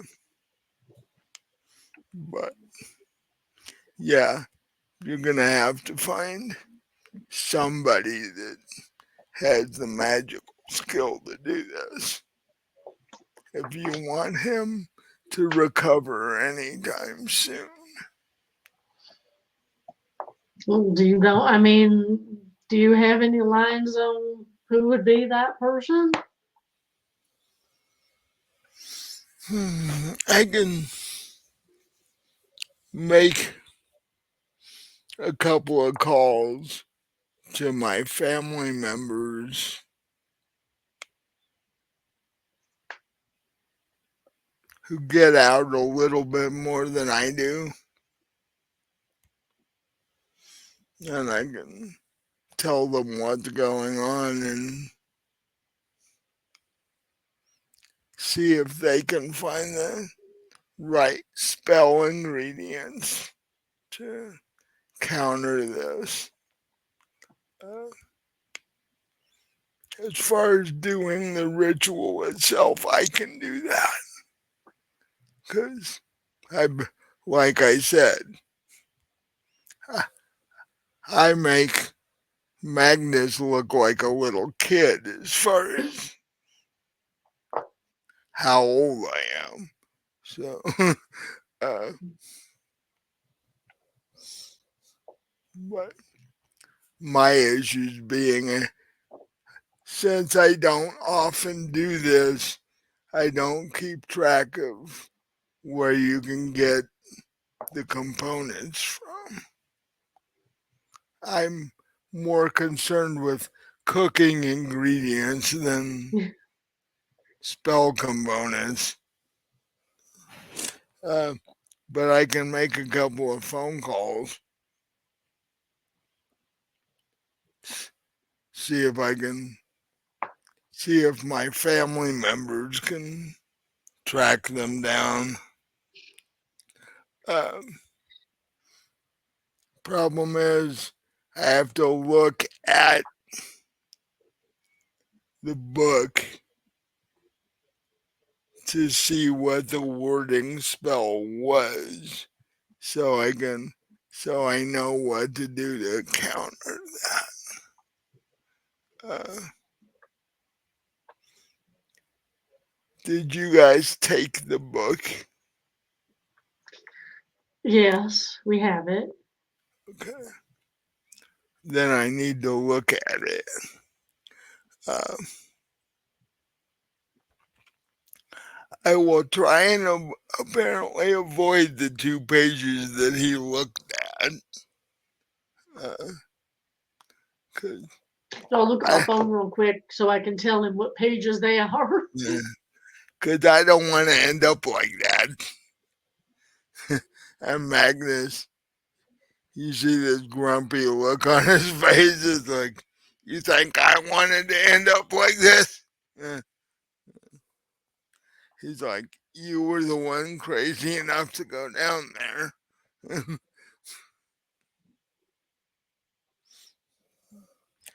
But he looks at through the book, and there is a section on protection and warding, because there's a section on that in every magical book ever, because it's important. So uh, he finds that and goes, oh, that. And he goes, well, for one thing, I can tell you whoever's doing this knows what he's doing, because that's one of the more complicated word spells, and getting it to release is going to be difficult, but it can be done.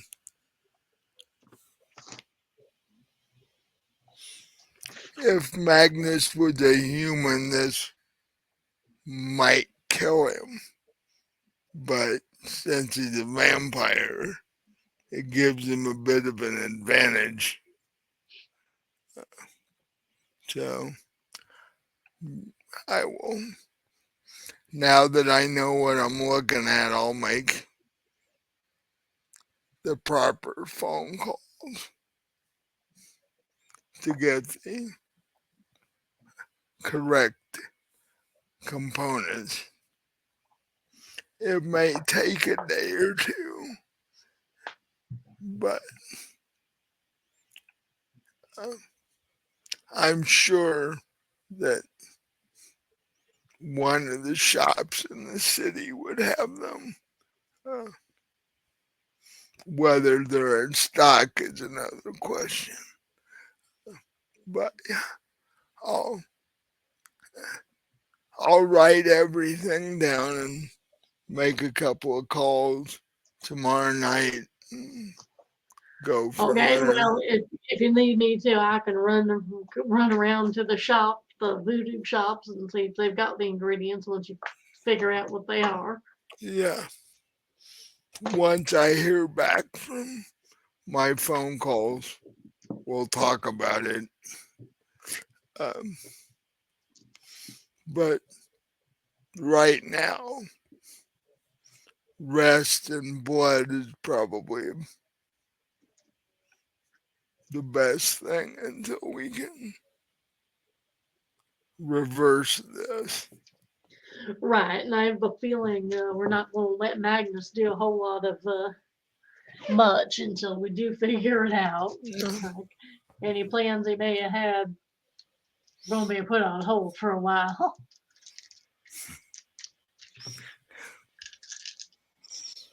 And he hears you say that, he gives you this look like I'm okay, and then he sort of slumps and goes, well, maybe I'm not. And Yeah, we're yeah, going to get you to bed right now. so then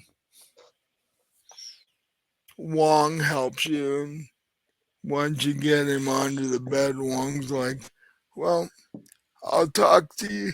I'll see you guys tomorrow night. Hopefully, I'll have good news. Then walks out of the room. And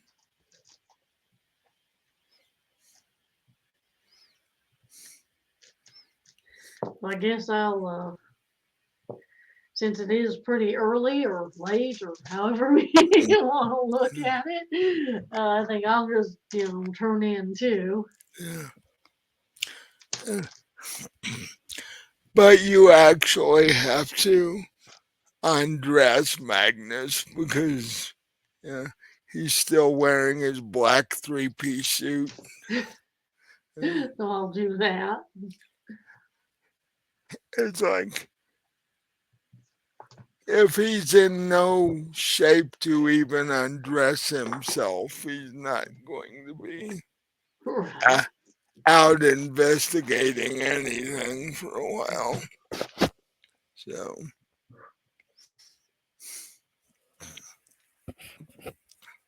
so you get him undressed. And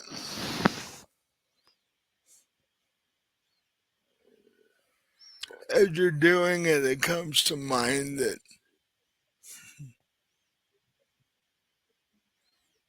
you haven't really seen him completely undressed since you've been here. And he looks in better shape than the last time you saw him. He he's got more muscles and he's just more solid than he was. And he was pretty solid the last time you saw him in Kentucky. So, but he's in better shape now than he was even then. So,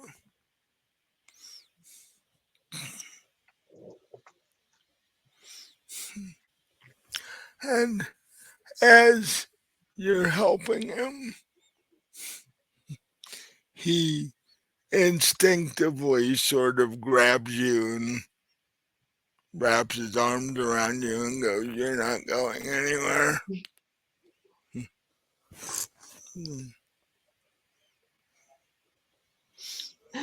Yeah, no, I'm not, but I got to get them dressed too. Right. Hang on. Plus, even though his brain is going, I want to do this and this and this, his body isn't really cooperating too well. So you're able to stand back up and get undressed yourself and get into bed next to him. And literally, by the time you do that, he's asleep because this has been a whole lot of stress on his body, and he is somewhat worried because he's never had anything affect him like this before. He's usually been the strong Nordic type vampire, and he's like, there's nothing that can bother me. And then this happened, and he's like, not sure how to handle this because suddenly he's not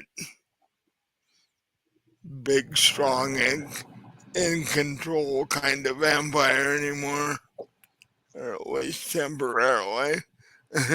So he's somewhat worried by this. Uh, and I think that's where we'll end this tonight. And we'll pick back up with uh, you running errands for Chef Wong in the morning or in the evening, as it were. Uh, so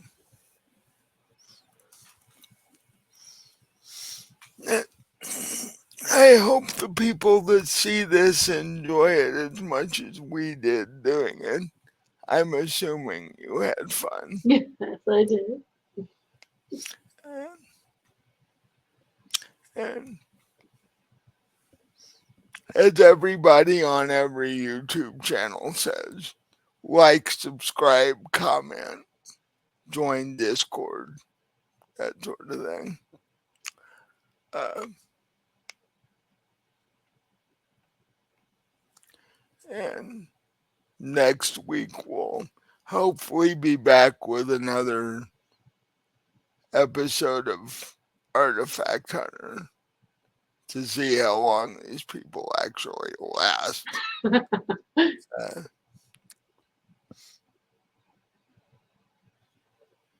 Because I have horrible, awful things planned for them, and Oh, I'm sure you do. they might not.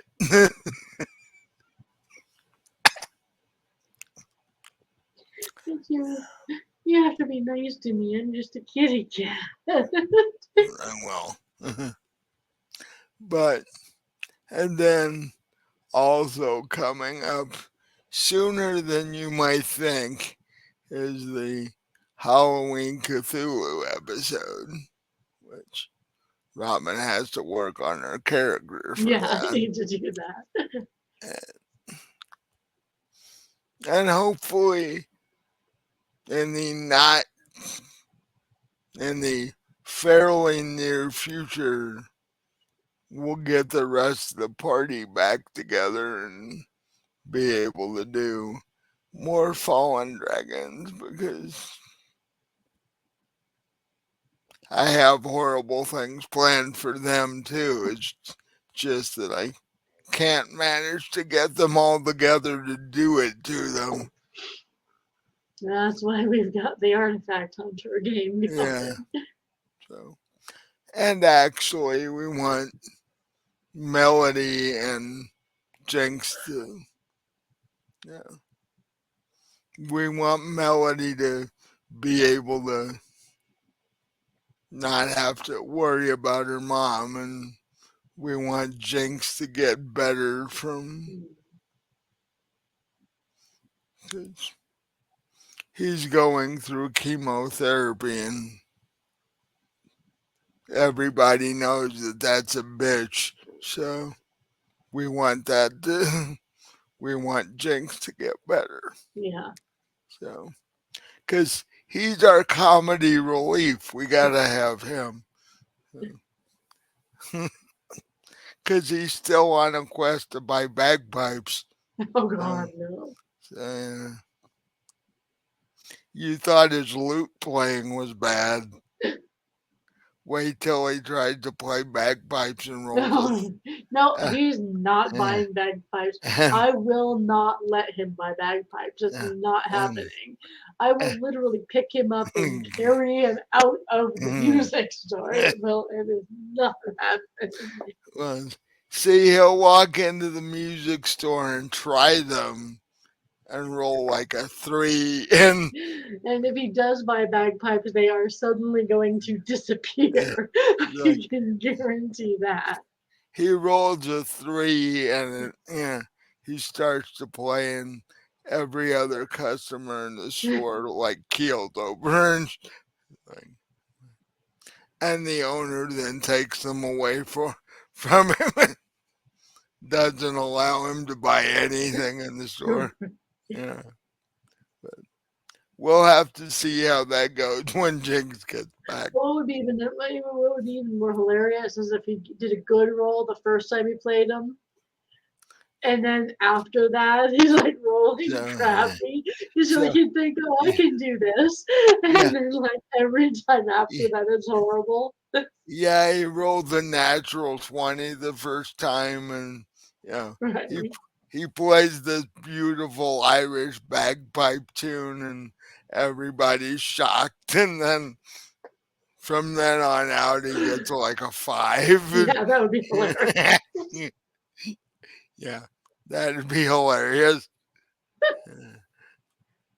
That's when the bagpipes disappear.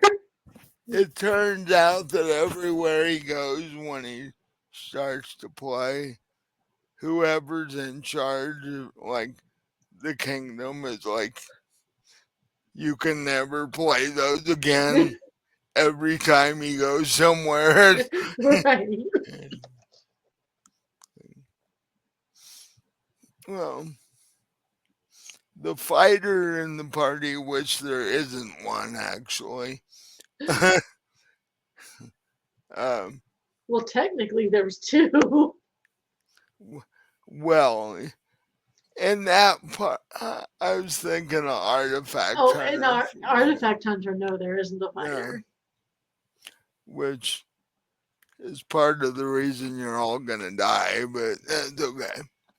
Uh, I guess the ranger would have to take most of the fight, do most of the fighting. well, rangers and clerics can fight, but if Korai,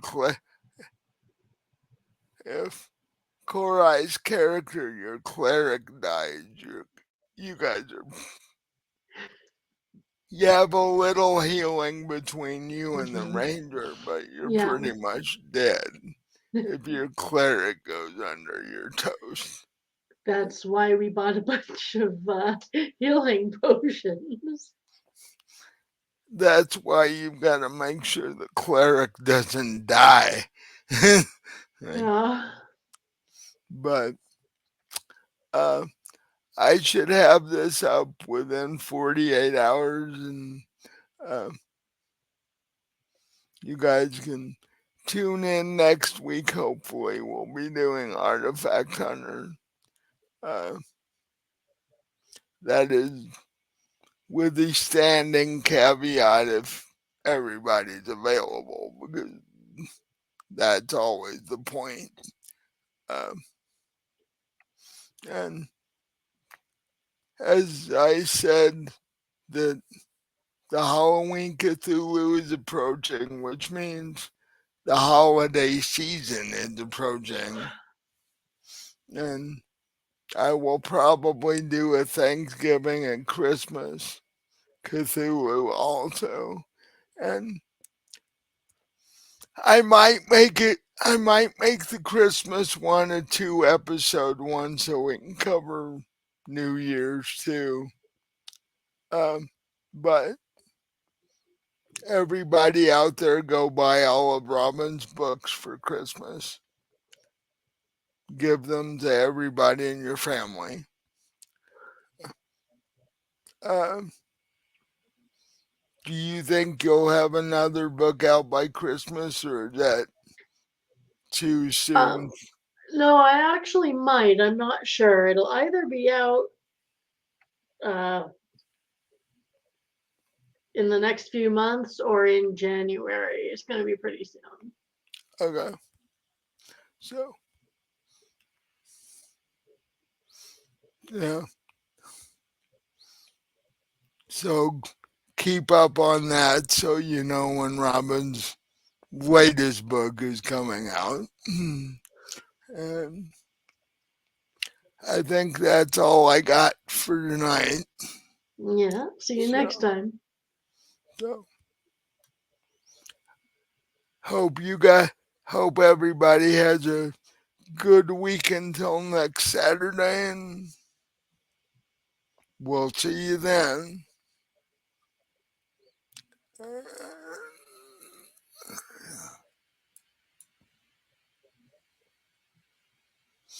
And uh, thank you for watching, and uh, keep watching and all that good stuff.